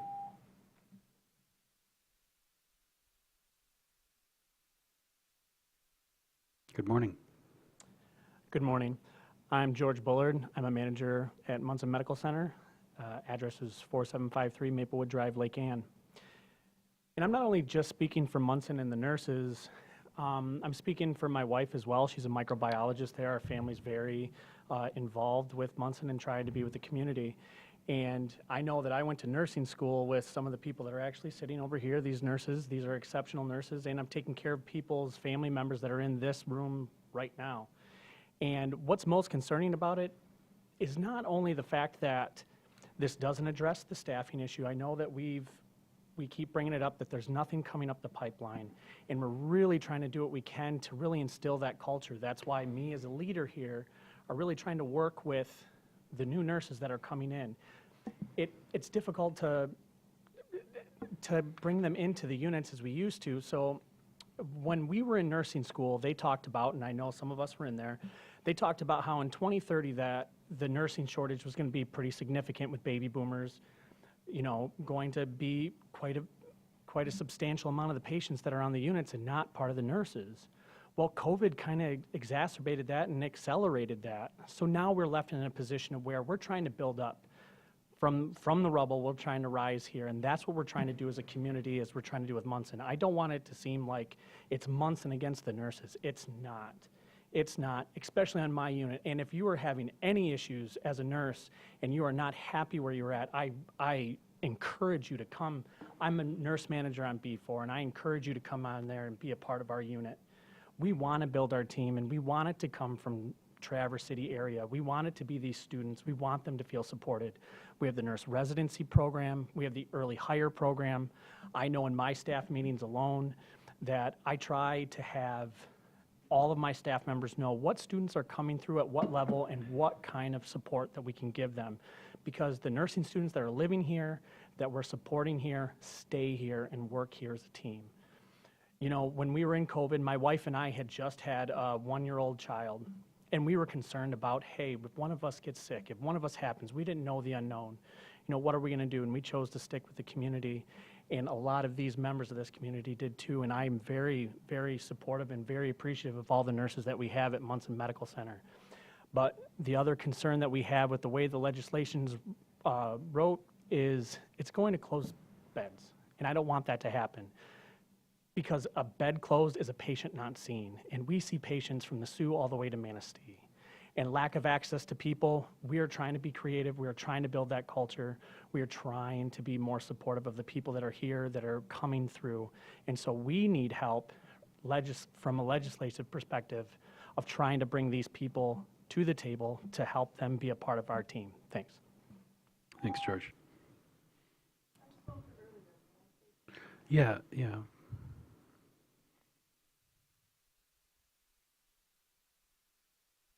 Lauren Newman, East Bay Township. I'm a little confused. When Munson stood up to speak, they said our ratios are pretty much on target with what's being proposed. We don't have a lot of mandatory overtime being used. We basically have the staff that we need. We're really recruiting for these people to stay. And yet, we have the nursing staff saying, we don't have enough staff on the floor. We don't have enough sports staff. We are overworked and we are afraid of making mistakes. I know for a fact that, you know, I don't want a nurse on her 16th hour. I don't want somebody driving a plane on their 16th hour. I don't want anybody treating me on their 16th hour. It's not safe. So mandatory overtime for 16 hours is extreme. I also look at, I don't want somebody as a nursing assistant making my assessments of my health, because nursing assistants do not have an RN behind their name. These are people that are not necessarily fully trained to see I'm having a stroke because suddenly my vision has changed. I want the nurse. I want the nurse seeing my family. And I don't understand if everything that, I don't even know your first name, but Miss Andrews, you asked some really hard questions. It was like, if everything is transparent, if everything is in place, if everything is good for Munson right now working, why are we here? Why are they opposing it? It's just a good question, and I'm confused about it. Thanks, Lauren. Are we ready to have our, oh, I got one more coming up. Again. My name is Jasmine Hall. I live on Holiday Road. I did speak earlier. A couple of my questions is the Munson restructuring that they did talk about, that they would be relocating beds. That's great. I'm glad we're not losing any, but are the staff relocating? Because we might be losing staff in that. If we're not concerned about that, then why aren't we concerned about the ratios? We already said, which was brought up, we kind of follow those guidelines. I just worked the last 4 days at Munson. There was several assignments on my floor that were above the recommended guideline. That is the new norm. When I started on a tele floor 6 years ago, it was very abnormal to have 4 patients in that telemetry floor. It was 3, which is the recommended guidelines. It is the new norm at Munson to have 4. If your patient in the ICU isn't in a quite critical state, not quite ready to go out, it is in a 3-patient assignment. I'm sorry, that's too much in critical care. My patients are the sickest in the hospital. So I hope that going forward that we do take care of our community members and our nurses, because when we're burnt out and we can't do that, that's when we leave. We have about a 20% nurses that will leave the bedside in the next 4 years. To be honest, I've thought about it, and I have a long ways to work. You know, I've only been in healthcare for 10 years. So, yes, we're retiring, but we're getting tired. We're getting burnt out, and we can't keep up with the ratios that we're going at currently. Thanks, Jasmine. All right, I'd like to invite our Munson representatives to come up again and address any questions you heard, and go ahead. Yes, thank you. So I think, maybe to reiterate, we share the same goal. It's about safety, and it is about recruiting talent and filling positions. What I appreciate is, living in this community with my family, that we have the passion from our nursing colleagues and the commitment that they have to our communities, to our patients. I think we really share, again, the same goal. I think, and maybe Commissioner Andrews, to get to some of your earlier questions and reiterate a couple of those points, in our industry, we care for human beings. That's unpredictable.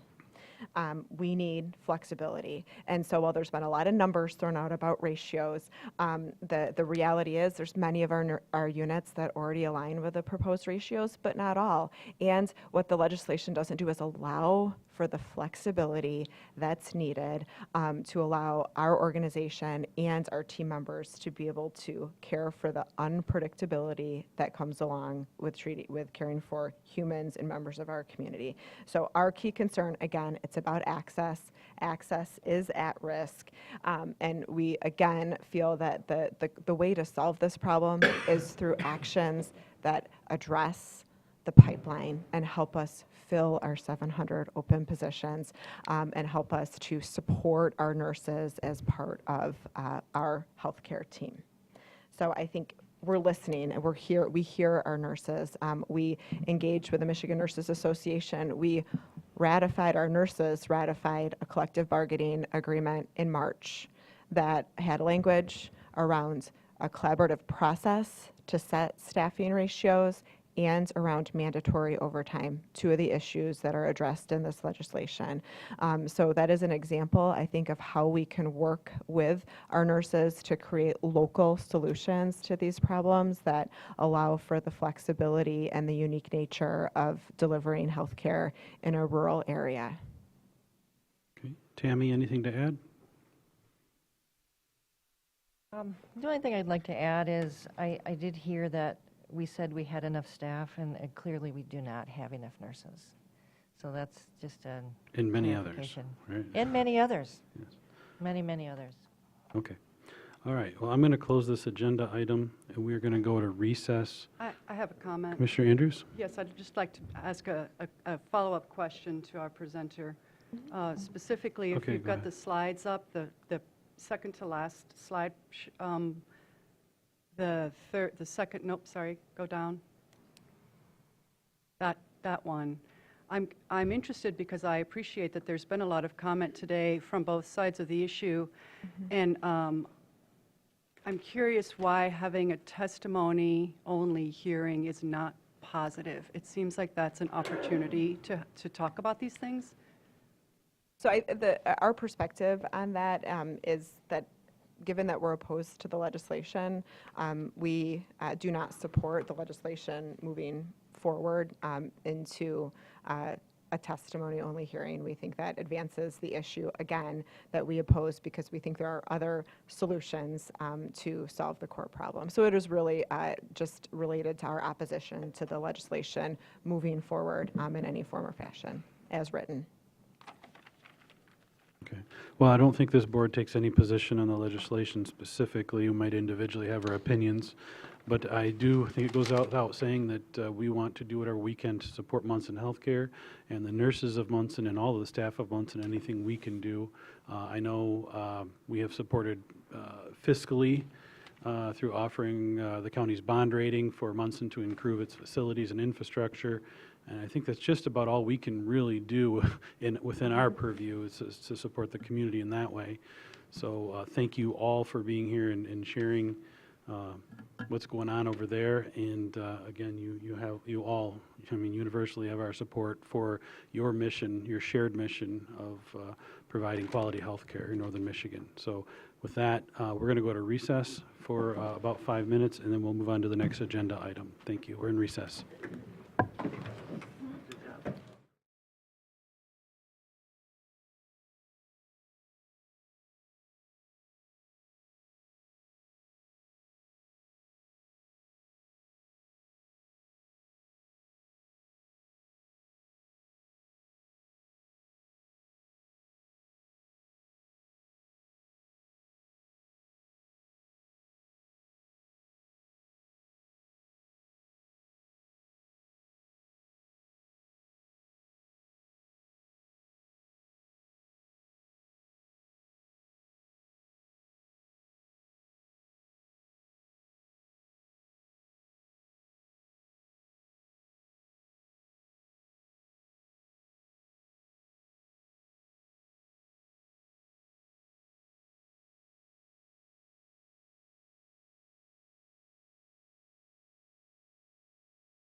See, agenda item 7B, mental wellness update. Laura Glenn, Chief Operating Officer, Munson Healthcare. Long time no see.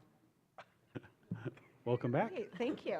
And this is actually an exciting update, so I'm really happy to talk about the great progress we've made on the Grand Traverse Center for Mental Wellness since we were last here in June.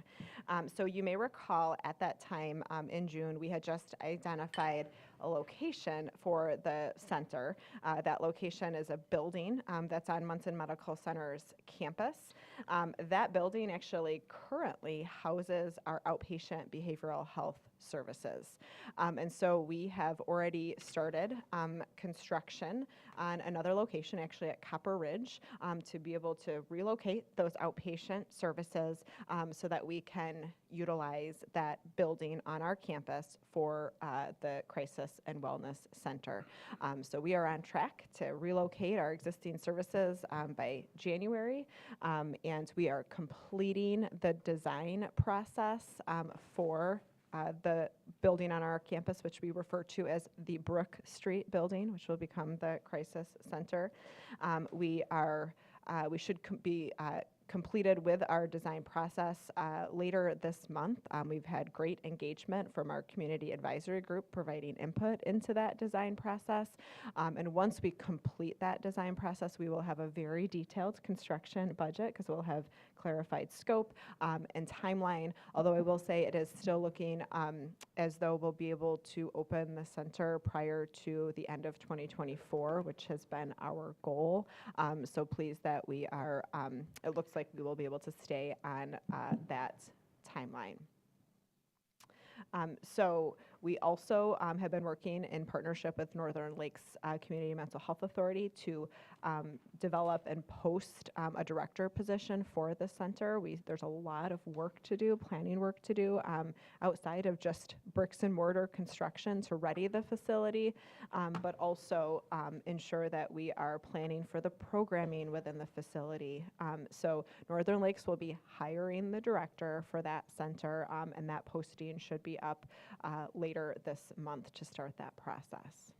So as we had talked about in June, the ARPA funds that were requested are intended to cover the relocation of our current behavioral health services to our Copper Ridge location to make the building available for the Crisis Center, to cover the renovations to that building to create the Crisis Center, and then also to cover some of the programming expenses like the director for Northern Lakes to be able to operationalize that center. We feel confident we'll be able to come back and to provide a very detailed budget early in November. I think the other bit of good news I'd like to share is that Munson Healthcare was recently awarded a $5 million grant from the Michigan Hospital Association, which was funded through a state budget appropriation to expand pediatric behavioral health services.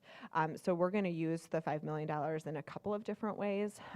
First, there are some programs and some plans within our own emergency department for kids who are acutely mentally ill who are not appropriate for the Crisis Center. So there's some services we can better provide in our emergency department until they can get inpatient psychiatric care that they need. So that's part of the grant.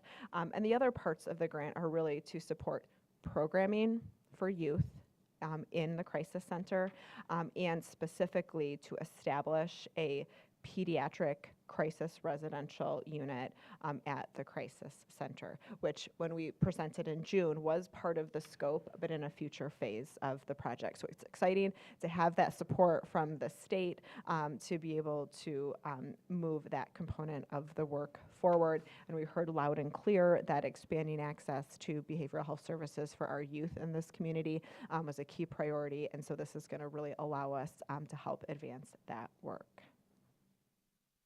So that award is $5 million in addition to what this board allocated in ARPA funding. That is correct. And will any of that, and maybe you said this and I missed it, but will any of that $5 million blend into the wellness center that is being created, the new wellness center, and it sounds like you're using it in both places? Yeah, so there's a component that we will be using in the emergency department at Munson Medical Center, so that's one piece of the grants. Then the rest of the grants will actually both be used for additional renovations, so outside the scope of what we're talking about with the ARPA funds, so additional renovations to create a pediatric crisis residential unit and pediatric programming, so really the services that we would be offering to youth within the center. So if you think of the ARPA grants, those dollars are really to create the bricks and mortar facility. We would use the MHA grant dollars to help support programming and to support the second phase of the renovations to that space. Well, that's great news. Yeah, we're excited. I know. Yes. I'm glad to bring you some good news today. What is the age range of pediatric? So that's a great question, and it kind of depends on who you ask. It usually is up to 17, but in some services it actually goes up to 25. So, but it kind of depends on the service. All right, Commissioner Walter? Thank you. A lot of good news here, so thank you for sharing good news. I'm looking for some clarification on the renovations of this Copper Ridge facility. This wasn't part of our discussion when you came earlier this year related to our allocation of the $5 million that people would need to move, and that some of this money would go to renovating another building. So can you give us a little breakdown on what kind of the $5 million that we allocated is going to renovate another facility to move Munson employees into that's outside of the scope of this particular project? So that discussion was part of that previous discussion, that piece of it. We talked about relocating staff from the existing substance abuse treatment facility that's located on the Munson property to Copper Ridge. Those funds were anticipated being used for that transition. We never had that discussion here. We knew that there were some people who were still going to be moved, but not that the $5 million would be used for that other facility. I believe it was. We did. We discussed Yeah, that. I recall it. I thought the $5 million was just for the Brook Street location. So can you give me a breakdown on what that is looking like? I mean, I can give you ballpark numbers, but in early November, we'll be able to give you a much more detailed breakdown. But it's looking like in order to relocate, and the reason we need to relocate services is because it doesn't all fit. So we can't continue to offer our current outpatient behavioral health services, and given the community need, we need to expand those services even outside of the crisis center. So we just couldn't fit all those programs into the same building.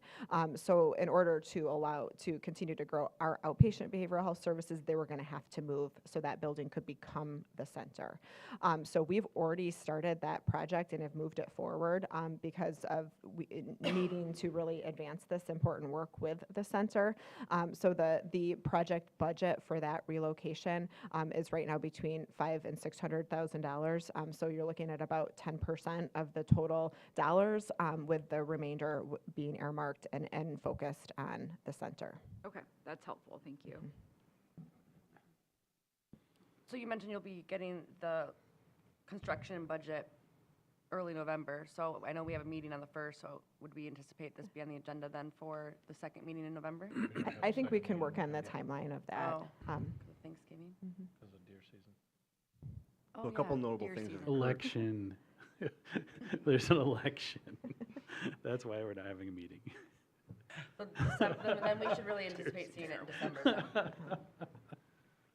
We can work on that. I don't, so the agreement specific to the ARPA allocation for non-revenue loss projects has just been finalized, but during the process of that, we have worked with our consultant and attorney to restructure the way the ARPA dollars are being managed, and we have now determined that the lion's share of the Munson's project, CMH's project, is revenue loss eligible, so it makes those reporting guidelines better for everybody involved. And the second thing that's notable is, Northern, and I know that Mr. Martinez is here, so I don't want to speak for him, but we've recognized some challenges with Northern Lakes Community Mental Health in terms of their overall bandwidth and ability to manage the fiduciary responsibilities. So I've worked with Ms. Glenn and Mr. Martinez to basically ask if everybody would be comfortable moving the fiduciary responsibilities to Munson Medical Center. Munson has agreed to do that, and Mr. Martinez has basically said that's good with us as well. They've recently hired Raymond to help them with their financial management situation, and I think it's just going to be better for everybody involved to have Munson be the fiduciary. Commissioner Andrews? I'm reviewing the motion that this board passed when we approved a $5 million ARPA grant, and there was a discussion at the time about who the fiduciary would be, and the discussion was, should it be CMH? And there was some concern that some of us raised that that hadn't been determined before the grant was before us for an application, and then it was subject to the CMH board approving that. My question is probably as much for our attorney as it is for administrator. Don't we need to amend the motion? Isn't this a revision to the motion that awarded Northern Lakes Community Mental Health Authority $5 million? It certainly would be. In my opinion, yes, because I attended a Northern Lakes meeting in Roscommon, and they approved the receiving of that responsibility. I don't know that Mr. Martinez has the authority to change that either, so we would likely need a motion from this board subsequent to a discussion at Northern Lakes CMH to make that adjustment. Munson will be and is currently working on the agreement and its completion, and I think that's what we're looking at for early November, to bring that agreement back to this board where you'll see the budget, the project description in further detail, and then we would be asking to make Munson the fiduciary. And then a related follow-up question. When we approved this, the application indicated that Northern Lake CMH had a $3 million grant for an adult CRU and another $1.8 million for staffing for, what was the term? Federal appropriation to CMH for adult CRU, and then the $3 million was for CSU development.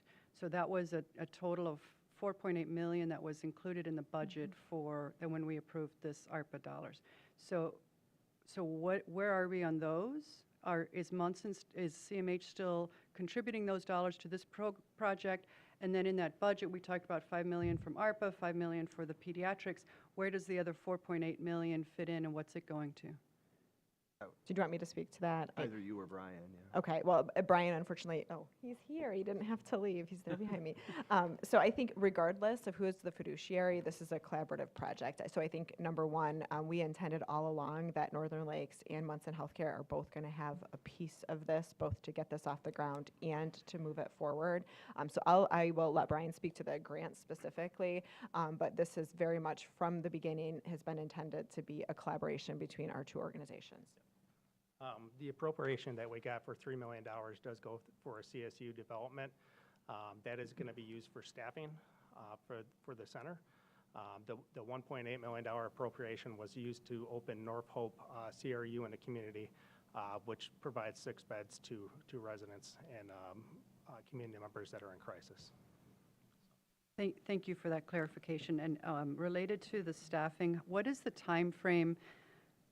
As I understand staffing, that's an operational expense, it's an annual expense. How long will $3 million provide staffing for this facility, and what sort of scope are we talking director, are we talking psychiatric and therapeutic and security? How does that work as opposed to a capital investment that's like a one-time investment? Yeah, it's a great question, and I think, to Brian's points, there are some dollars from a state appropriation perspective to help launch this. From a Northern Lakes perspective, the $5 million that Munson Healthcare received for pediatrics helps us start this. From a pediatric perspective, it certainly doesn't continue on into perpetuity, but we see these dollars as helping to support staffing for the ramp-up period. And then remember, part of the model is that we would be serving the entire community, kind of regardless regardless of insurance status. So we would be serving a community mental health population, but also a commercially insured population. And so we would be billing insurance companies for the services that are rendered and to create kind of a longer-term financially sustainable model. So we really see those funds as helping in that ramp-up phase to get the program established and generating revenue based on the services offered in the center. And then will the budget we see in November include that business plan component, or is that still a longer, the sort of long-term sustainability analysis? Not yet? So what we will be bringing, it really is the budget for the $5 million for the facilities and renovation component of it. We only received word of the MHA $5 million a couple of weeks ago, and so we're working through on the pediatric side, that kind of operational budget. And I think same thing, we're still working with Northern Lakes on the kind of go-forward pro forma. We have drafts of it, but there's still more work to be done. My last question is it my understanding that as a result of this investment, we will have crisis services open 24/7, 365 for any age and any status of income or insurance level? Yes, that is correct. That is the stated goal of what we're trying to accomplish through the center. Brian, you want to introduce yourself for the folks that might not know who you are, and Brian Martinez, the interim- microphone? Brian Martinez, interim CEO of Northern Lakes Community Mental Health Authority. Okay. And as far as this fiduciary situation, you're on board with what Munson is reporting, and just want to make sure we're all on the same page and the public knows it. We are on the same page. Northern Lakes is committed to working with Munson and the county to make this happen for the community, and we're committed to the process, so yes. Excellent. All right, any further questions from the board? Anything else to add? Thank you very much for your time this morning. I know you've got a busy schedule as well. Thank you very much. Thanks. All right, so let's, should we knock out that consent calendar? What do you say? All right, let's go to B3. This is GovInvest Software as a Service Licensing Agreement Renewal and Additional Services. Commissioner Andrews had brought this up. Yeah, thank you. My question is, what is different in this, in the new modules for this 3-year contract versus what we have now, both in terms of the scope of modules as well as the cost? Unfortunately, Mr. Forsyth is not here today. He is home ill, and the pension module is still in existence. That is a previously approved module. This is an extension of that contract. The labor costing module, we have currently employed that as well for use in contract negotiations. What that does is it allows us to look at any change in the benefit or compensation of the employees, and we can forecast that out for a number of years to determine how sustainable those increases or decreases would be financially. That has already been engaged. The financial forecasting and the compensation module are the two that we are asking to add. The financial forecasting is a tool that would allow us to look at major expenses, construction, new buildings, new bonds, et cetera. GovInvest can tell us what that will look like from a financial forecasting position. And the compensation module is another requested add-on, and that is to basically allow us to keep up with our comparables and constantly know that whether or not if our compensation is in line with market comparables. For non-labor, non-union? What's the For difference everybody. between the second and the fourth? So the labor costing module is these are for everybody, both union and non-union. The compensation module is simply a comparable between market or market value. The labor costing would allow us to take the cost of an individual benefit enhancement or a percentage increase in raise, forecast that forward for any number of years to determine what the cost would be going forward. And the comparison on the two that we already have, the pension and the labor, the cost relative to what we're paying now, what is your understanding? Are those costs, are those rates, $25,000 a year for pension, is that similar to what we're paying under the present? that is what we're paying under the current. And same with, same question for labor? Yes. Those have not gone up. The two add-ons are the 8 and 12. Is that correct? That's correct. So I was able to, during the agenda setting meeting, I was able to question Mr. Forsyth about this, and my impression, and granted I didn't deep dive into every little detail, my impression was this is a lot of money, but when you look at the amount of money we're making a decision about, it's a good investment. That was my impression after my discussion with Mr. Forsyth. Considering, we're talking millions of dollars over the years, spending, a few tens of thousands, makes sense if could potentially save more than that. So that was my impression, making good decisions long-term. And this is in part in response to our strategic planning efforts, which we will speak about next week, where members of the board and our department and elected officials have requested to make data-informed decision versus, just internally making decisions without that benefit. So that's our intent with this. All right, any further questions? Is there a motion to approve? So moved. Second. Moved by Andrews, supported by Seifert. Any further discussion? All in favor say aye. Aye. Any opposed? Motion carries. And we'll move on to E5. There it is. I got so many notes on my page now. All right, Domestic Violence Awareness Month, Commissioner Flynn. I am definitely one to wear on my sleeve my care for a lot of issues in this community, and domestic abuse and sexual assault awareness is definitely top of my list. So working with a community member, also the executive director, Juliet Schultz at the Women's Resource Center, we came and brought this resolution to the table. So at this time, I really would love to bring up to the podium Women's Resource Rep Heather Patterson and board member Lori Vega, if they would like to say a few words welcome. about the importance of this resolution.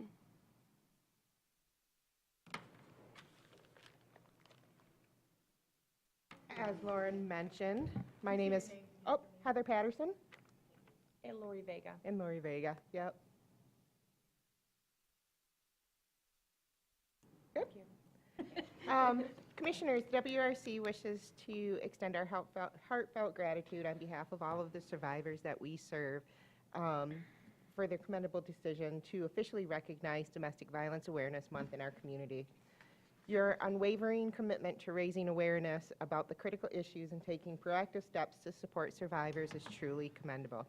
Our mission is to protect, shelter, and empower people impacted by domestic and sexual violence. Domestic Violence Awareness Month serves as a touching reminder of the importance of addressing domestic violence, providing resources, and supporting survivors and promoting healthy relationships within our society and our local community.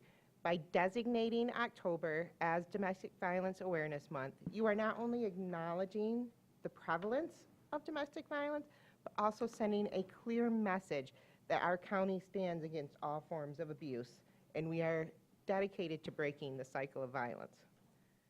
This proclamation is a significant step towards creating a safe and supportive environment for survivors, encouraging open conversations about domestic violence, and fostering a community where individuals feel empowered to seek help. Our services are available 24/7, 365 to provide emergency shelter, advocacy, court advocacy to those fleeing life-threatening situations.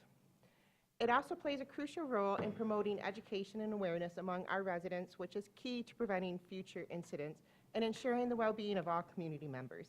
Once again, thank you for your thoughtful recognition. We are truly appreciative of your ongoing efforts to make Grand Traverse County a safer place for all of its residents. Your support is instrumental in fostering positive change and promoting a community that stands together in violence. Thank you. Thank you. And just a quick note, if I can, just to thank you all on behalf of the WRC Board of Directors. Appreciate your time. Thank you. And if I could mention, and correct me if I'm wrong, but Women's Resource Center also provides support for men that are being abused. Correct, yes. And I think it's a misnomer because the vast majority are women, but men also go through things, and you are there for them as well. So thank you for all your work. That's correct. You're welcome. Thank you, and thank you for being patient. So with that, I'll move to approve the attached resolution and proclaim October 2023 Domestic Violence Awareness Month. I'll support that. We all supported that. Penny. Okay. Should I put? Penny. All right, moved by Flynn, supported by Morris. Any further discussion? All in favor say aye. Aye. Any opposed? Motion carries. Thank you, Commissioner Flynn. I did not know we had guests for that agenda item. That's great. It's good they could come today. All right. Thank you for being patient again. Yes, and thank Greatly you so appreciate much. it. That was a lot. Moving on, item 9A, Equalization 2023 Apportionment Report. We have Jim Baker, our Rockstar Equalization Director, here to entertain us with this exciting report. Jim Baker, Director of Equalization. Yeah, it has some excitement to it. So we have received and reviewed all of the 2023 tax rate requests, and we present this report as a true indication of the millage rates adopted by the individual taxing units.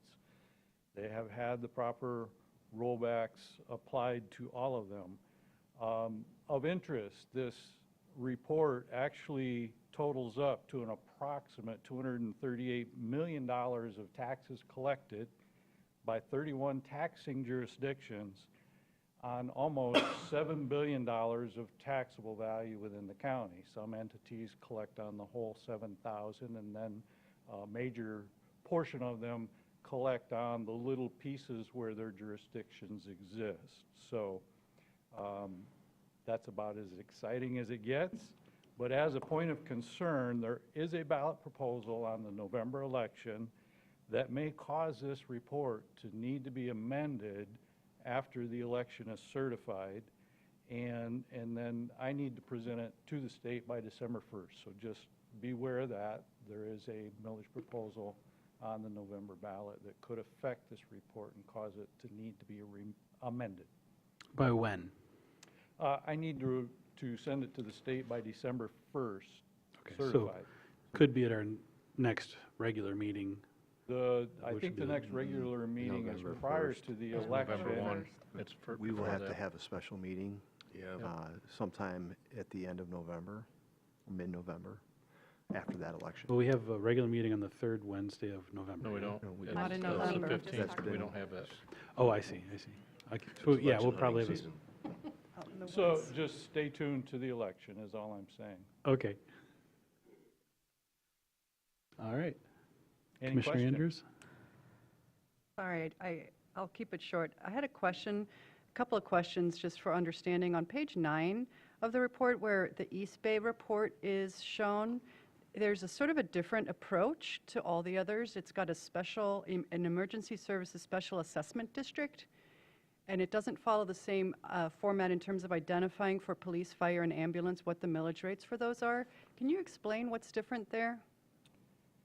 And maybe it can be pulled So up on if- the 2023 tax rate request for East Bay Township, I do see where there is a police, fire, and ambulance itemized out. And then there are millage-based special assessments. And the millage-based special assessments are applied to the real property only and not the personal property. And so that's what the notation in the middle of that is pointing to. That same thing applies to all of the millage-based special assessments. The numbers I give you and have given you do not include those numbers, and technically those numbers don't even need to be on this form. The state says it's okay. They like to see those millage-based special assessments on the forms. That's fine. I don't know if I answered your question. And so those special assessment districts are less than the full population of East Bay, is that right? There's particular regions? No, not particular regions, but the special assessment district for East Bay is actually, Acme collects that same millage rate. East Bay collects it, and Garfield collects it for the fire. Metro Fire. Yes, and then the police, I think, is just particular to East Bay, but I think what they're trying to point to with that message is that, in reality, this is applied to the real property only in East Bay, not the personal property, so. And is East Bay unique in that approach? I didn't notice that for the other townships. No, any of the special assessments in any of the other townships, the millage-based special assessment is applied to the real property only and not the personal property. Clear as mud. Moving on TCAPs, towards the end, I'm looking at page 38 of the report. Why is TCAP's tax rate different in different jurisdictions? And so,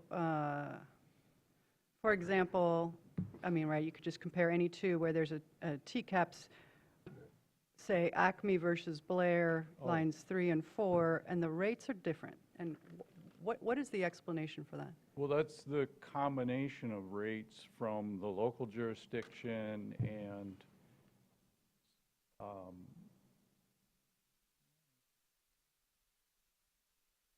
so is that that just identifying which school district? It's not a specific TCAPS?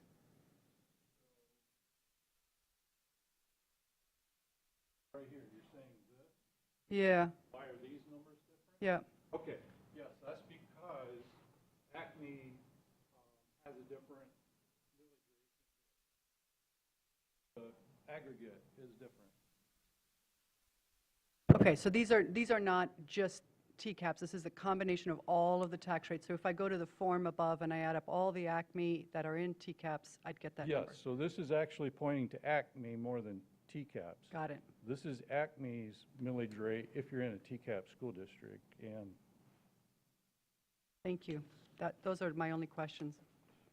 Okay. Any further questions? All right, so you need something from us? I appreciate it if you would approve this. Motion to approve? Support. All right. Motion by Henschel, support by Jewett. Any discussion, questions? Before the Commissioner vote, Nelson? is there anything else that you need from this board that you haven't mentioned? Anything else we can do for you? I know you kind of operate in your own, we don't hear a lot from you, and that's okay, but. Is this regular vote or roll call? Regular vote? Roll call vote. Roll call, okay. So in this preparation of this report, sometimes it gets a little sticky when I believe a jurisdiction may not be reporting the correct millage rate based on whether it's rolled back correctly or not. Sometimes, in my opinion, based on my experience, I go up against lawyers and things. And at that point, if I were to receive a tax rate request that was not what I thought it should be, that's when I would ask you to act as the final say, and the law says that you can ask your prosecuting attorney, which shall provide immediate advice on the issue. So in this case, I do not need any help on that. It seems as if all the taxing jurisdictions seem to agree with what my opinion of the proper rollback millage rate is. So thank you for asking, though. It's always so interesting to read and realize that we have portions of Grand Traverse County paying taxes to Benzie County School District and, Elk Rapids School District, Manton School District. We have 7 school districts. Yeah. It's really fun at election time. I bet. Well, and part of this is collecting data from 6 other counties to produce a rollback fraction for the intermediate school district. So I work with 6 other county directors and try to compile that for the intermediate school district, so it is kind of interesting. All right, let's have a roll call vote. Walter? Yes. Jewett? Yes. Nelson? Yes. Andrews? Yes. Seifert? Yes. Morris? Yes. McAllister? Yes. Flynn? Yes. Henschel? Yes, motion carries. Thanks again, Jim. Thank you. Thanks, Jim. All right, we'll move on to item 9B, fund balance policy. Move to transfer the unassigned amount of fund balance policy over 30% in the amount of $3,308,202 pursuant to the fund balance policy. Mr. Alger. Thank you, Mr. Chairman. This is pretty straightforward pursuant to our policy. We changed this policy last year and added language specifically surrounding what if the budget stabilization fund reaches $1.25 billion. We decided that that was going to be capped at that level, and then anything after that would go 50-50 into capital improvement, the CIP, and the pension stabilization fund. So what this item is asking you to do is transfer the $3.3 million to those two funds 50-50. Okay, we have questions or a motion? Motion to approve as presented. Support. Moved by Jewett, supported by Nelson. Any questions? Commissioner Andrews? Yeah, as I understand it, the capital improvement fund will be getting about $1.6 million as a result of this action today, is that right? Yes. And my question is, what is that going to go to? And I know we had an offline conversation about that. I reviewed the 2015 capital improvement plan. Is that the last plan? Are we still working off an 8-year-old capital improvement plan? And is it time for this board to be looking at that? Mr. Berry rolls, he has a 2-year capital plan, so he has one that's existing for the 2023 budget. He's identified projects that were necessary to do in 23 and in 24. So during the budget process, he will have a document for us that shows what has been completed for 2023 and what's anticipated for 2024. Right now, last checking with Mr. Bott, I think there was $130,000 left in the capital improvement fund for 2023. Is that roughly what That's you're correct. So in terms of long-range capital improvement plan, we do not have one since 2015. So there is something called a short-term capital improvement plan that was adopted in the last budget? It's presented to the commissioners annually during the budget process. There's a listing of projects that have been completed and what he is forecasting for 24, and he has assigned amounts to those projects. How can we find that? I thought I asked for the capital improvement plan, and you referenced what Mr. Forsyth sent. That was not included in that. How Okay. can we, as commissioners, find that? I will provide you the documents from 2022's budget and the 2023's budget as well. Thank you. All right, any other? I would capital improvements comment. I've recently had a tour of the corrections officers area of our jail. The inmates have a nicer shower than our corrections officers. I think we should be spending at least a few $100,000 improving that, even if we're going to build a $60 million jail in the next 10 years. We need to take care of what we got right now, and that is like tetanus walking into that place. I was shocked that our corrections officers have those conditions for their changing in shower area. Does it work? It works. Anyway, I'll just make that comment. I think we've got some areas of the county we probably should look at putting a little money into and making it a little nicer.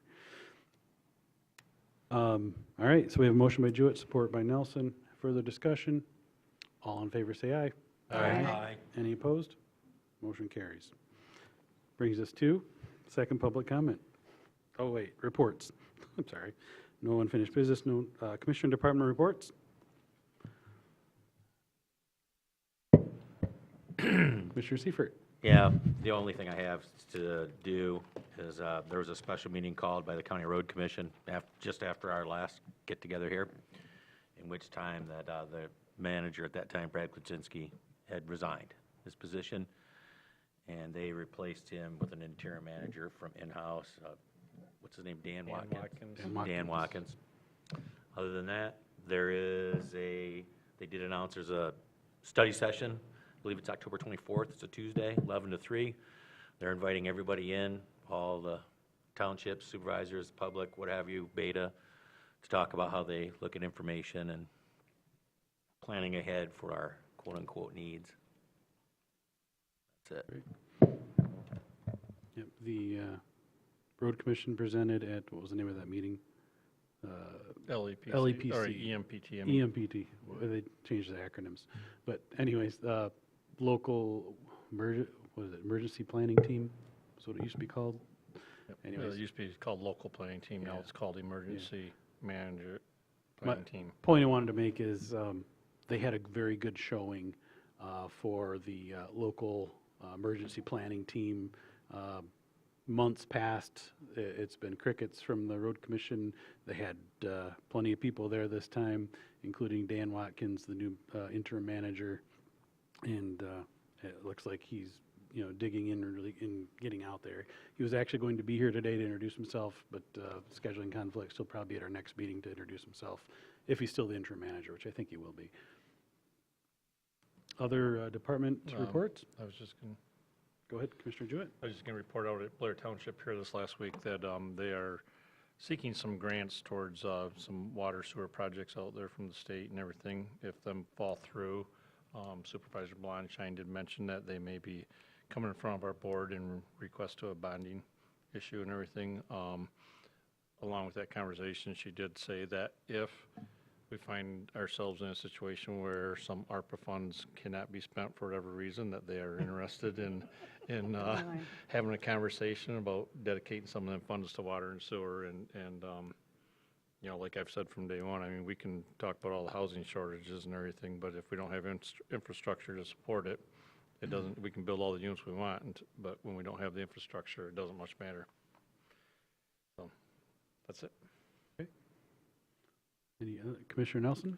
I just put out the word that in 16 days, 12 hours, 18 minutes, 29 seconds will be the Iceman Cometh race. And our administrator is participating, so we wish him well. Yeah. Not putting any pressure. Icy Nate. 17. How are you going to place It's this November then? 4th. Are you going to finish?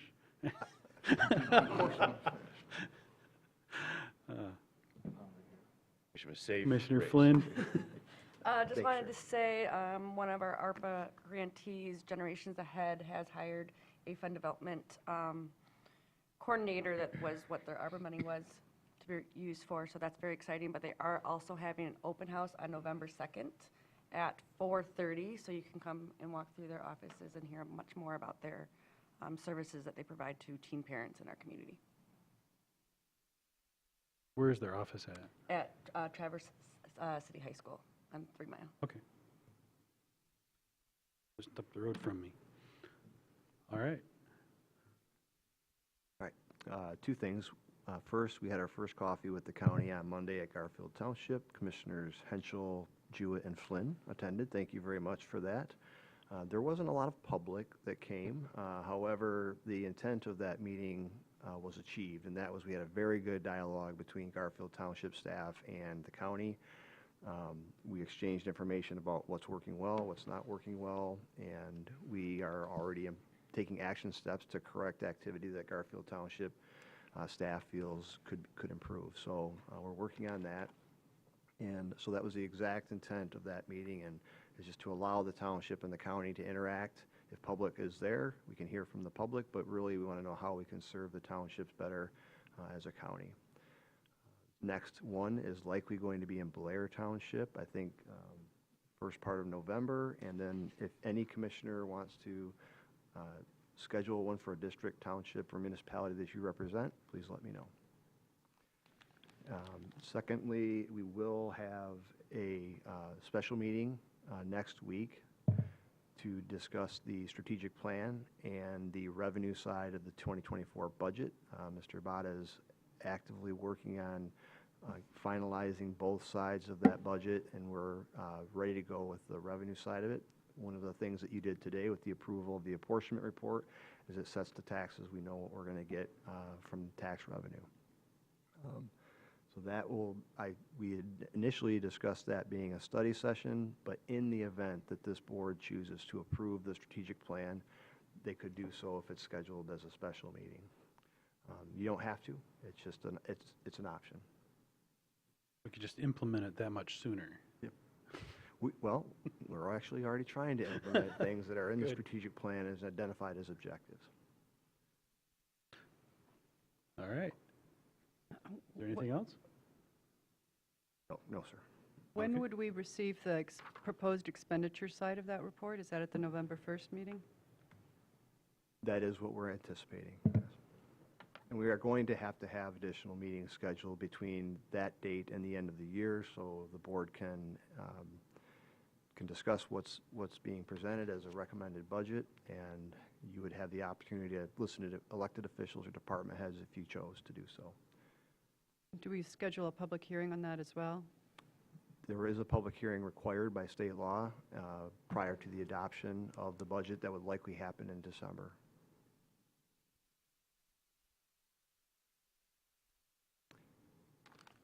All right. Shall we move to second public comment? Would anyone like to address the board? Come on up. Oh. Can you come over here so people can hear you? Sure. Sure. Hyder Chasm is how you pronounce that.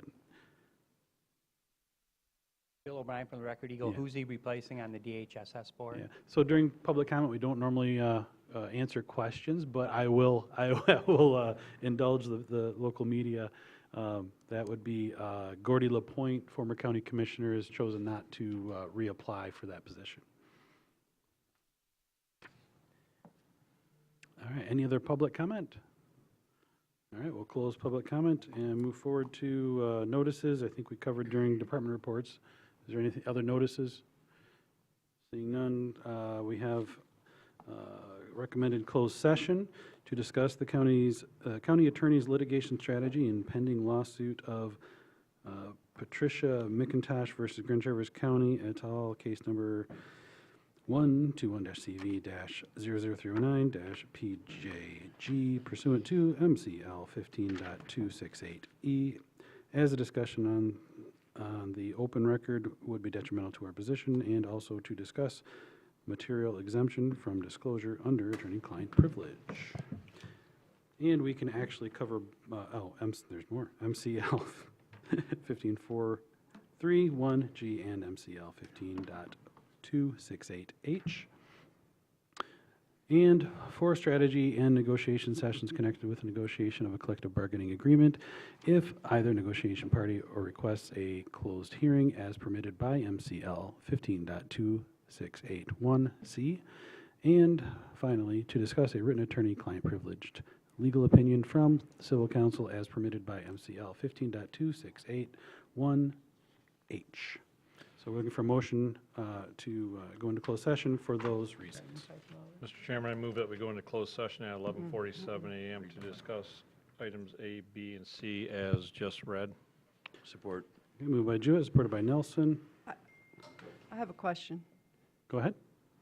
On the closed session to discuss litigation, as I understand it, the discussion, the motion requires that the open record would be detrimental to our financial position. The motion is drafted, it just says our position.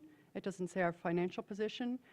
And my question is, how is this discussion going to be detrimental to our financial position in that case? I see. So I'm actually looking at a revised agenda. This is the prior motion, which I'm glad you read because it includes the case name, which is part of this requirement. There was a revision that did state that it would have a negative impact on the detrimental financial effect on the litigation. So I would offer that we make a friendly amendment to the motion to say detrimental effect on the financial, even though we cite to the proper purpose. And because It's my understanding, I'm not handling this litigation, that we are going to be discussing litigation updates, possible settlement strategy, and even just the cost to litigate has a detrimental effect on the county's position. I will accept I that accept friendly that. amendment. So will I. Oh, yeah. Jewett Nelson. Accepted? All right. So the motion stands amended. Is there further discussion? You do. She does. Roll call vote when you're ready. Well, she does. It says, Okay, I think says I have that the right terminology. revised. The revision is to add the word financial. It has, But, she uh, has It's in it. this one. I'll work with you. Okay. I think I have the right agenda. Let's see, Jewett, Yes. Nelson, Yes. Andrews, Yes. Seifert, Yes. Morris, Yes. McAllister, Yes. Flynn, Yes. Walter, Yes. Henschel. Yes, motion carries. We stand in closed session. We will come back out. Matt, you might check that citation to the 15.268H. I think it's missing a 1. All right, we will be back.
guys miss us? Did you miss us? We got a while. Solve all the problems? You can just read Did it. you rewrite the legislation for the nurses? Better yet, did you order lunch?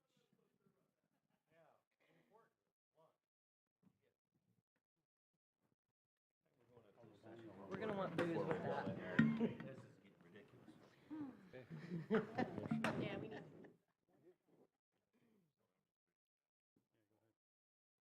Mr. Chairman, I move that we come back into open session at 1:10 PM. Support. Motion by Jewett, support by Flynn, to come back into open session. All in favor, say aye. Aye. Any opposed? Motion carries. We're in open session. Matt, you had a recommended motion? I do. Thank you, Chair. I move to accept Civil Council's recommendation to address Chief Deputy compensation and authorize the administrator to sign agreements approved as to form by Civil Council. So moved. Support. Moved by Jewett, supported by Flynn. She's quick today. Yeah. She's taking lessons. She's sitting by me. Any further discussion? All in favor, say aye. Aye. Any opposed? That motion carries.